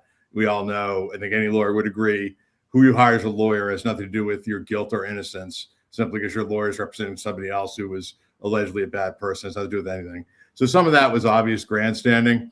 But I thought the substantive federal crimes that were kind of discussed, not all the time, but at least some of the time, were kind of, there was more basis and merit to them than I kind of thought going into this. That certainly the destruction of the Federal Records Act, there's a lot of Trump administration people from term one of Trump that got an education on Federal Records Act in NARA with the January 6th committee, where a lot of litigation came up over that and about the ability of the government to hold records and their obligation to keep records. And so those are pretty serious allegations if Fauci was indeed directing others to destroy documents long-term during his time there. I think it was interesting that the money, obviously you can't use your office for private gain. It's probably a little closer when there's an award. The only tell, I agree that I'd want to research it more before I came to a conclusion. The only tell I had was that Senator Hawley cited the Code of Federal Regulation, which is not criminal law. CFRs generally are explaining civil law and civil regulations. And so they do not, usually if there's a true criminal law, he would have been citing something with a Title 18, in front of it, Title 18 something. And the fact that it was a CFR site, that may be a little more complicated than he let on, but I wouldn't draw a conclusion. But I do think a lot of these, that certainly the requirement to retain documents may well have been violated here. And of course there may be, false statements that were proven of prior testimony to Congress he's given. But again, none of them can be prosecuted because they were while he was in office and he's got the broad pardon. But I think that to me, while some of it was grandstanding, the Republicans did a good enough job they brought up enough meaty issues that I don't think anyone could complain that it was completely frivolous exercise, because some of those allegations, if proven out, would be serious enough. I do not view it as a waste of time that senators are looking into, whether or not the head of a major government agency had a longstanding policy of destroying documents. And the indicia from the emails didn't seem great. Seems parallel again. There's people in all administrations that have done this. Of, hey, we're going to use our private Gmail. Hey, I'm going to bring this to you outside of work. That's something you see commonly. And again, to draw the January 6th parallel, where it was kind of she was on the other foot investigatively. One of the things that got Meadows in a lot of trouble was he had in one of his text messages, "Let's take this over to Signal." And he was the White House chief of staff, disclosing on his text messages that they're taking something to Signal, which has a disappearing message function. And therefore, if you're using a Signal conversation with the disappearing message function on, you are at risk of a destruction of federal documents charge. And so I think that kind of stuff was legitimate enough for me to think they weren't being frivolous about it. And I think that's why he's asking those harder questions at the end, Chairman Paul, to kind of set that up so that when they litigate it, those questions at the end are the ones we're going to see kind of block quoted in some of the litigation that goes forward from here. Well, let's get some final thoughts from both of you. Senator Peters said today in this hearing that it was doing more damage. Damage was being caused by holding this hearing. I'm hearing from both of you that there are some legal things coming out of here that maybe be able to move the needle forward, some important things that we could be pinpointing in the future. The committee did say they scheduled a vote for next week. Reagan, final thought from you on looking ahead to the case against Dr. Anthony Fauci. I agree with Professor Driscoll. I don't find this frivolous exercise at all. We are talking about some very serious issues and acts that, if substantiated, we need to explore. And there should be hearings on this matter. And moving forward, I would hope that some of these kind of nuanced areas, there's some more clarity that we'll find through litigation. And we ended up with some meaty bits of evidence, and issues that we need to discuss. But ultimately, we have more questions than answers now. And that's unfortunate, but I don't find this to be a frivolous exercise at all. Absolutely. Mr. Driscoll. No, I agree with that. And I think that it's, again, I felt bad for the doctor today on the panel, because I think that the substance was lacking on that front. But these are important constitutional issues. I know kind of non-lawyers might view them as kind of process-oriented, but I think that it will be helpful to advance the ball in terms of if there is some court decision on how far does the Fifth Amendment go, and if there is a pardon, can you still be compelled? Because there's still public value. You can punish someone for a crime. That's one way of society describing its or implementing its will. That it wants the law to be followed. But public, accountability through a congressional hearing is another way as well, whether or not there's a prosecution. And so there would be real value. I mean, I know we can't get there, but in fantasy world, I think we would all love if you could inject Dr. Fauci with truth serum and just say what really happened. What happened? You know what I mean? And just wouldn't it be so great to actually get some honest reflection from someone who's in that such powerful position to say, hey, I really did feel strongly about the masks at the time. And, or I really did feel this way about the vaccines or about the shutdowns, but I didn't feel this other way, but I kind of shaded it because I thought we needed to encourage the public to behave in X way. I think that could be a very much a learning experience. And you know, it's not just a criminal prosecution that decides whether someone is right or wrong. And so the inability to get any testimony at all, I think Congress's purpose was thwarted a little bit. It'll be interesting to see if the courts kind of back up Dr. Fauci and his ability to do that, or if they back up Congress. And I think that that decision is important, independent of this particular issue. Yeah, absolutely. You know what? I can guarantee you whatever happens next, we will be following it. We will be covering it. I think the story is very important. Every single person in the world was affected by one way or another by COVID-19. So yes, it would be nice to get some answers. Unfortunately, we did not get that today, but there will be a vote next week and we will see what happens from there. I want to thank everybody for watching the live testimony of Dr. Anthony Fauci with us, the former NIAID director. He testified before the Senate Homeland Security and Governmental Affairs Committee. I am Meagan Medick from Unreported on NewsNation. Thank you, Professor Robert Driscoll, former DOJ senior DOJ official. Dr. Umesh Adalja, he had to go, but thank you so much for your input and your time with us. And Miss Reagan Charleston, Thomas trial lawyer, you guys hanging out with me for over 3.5 hours. I absolutely appreciate your time so much, and let's do it again soon. Thanks so much.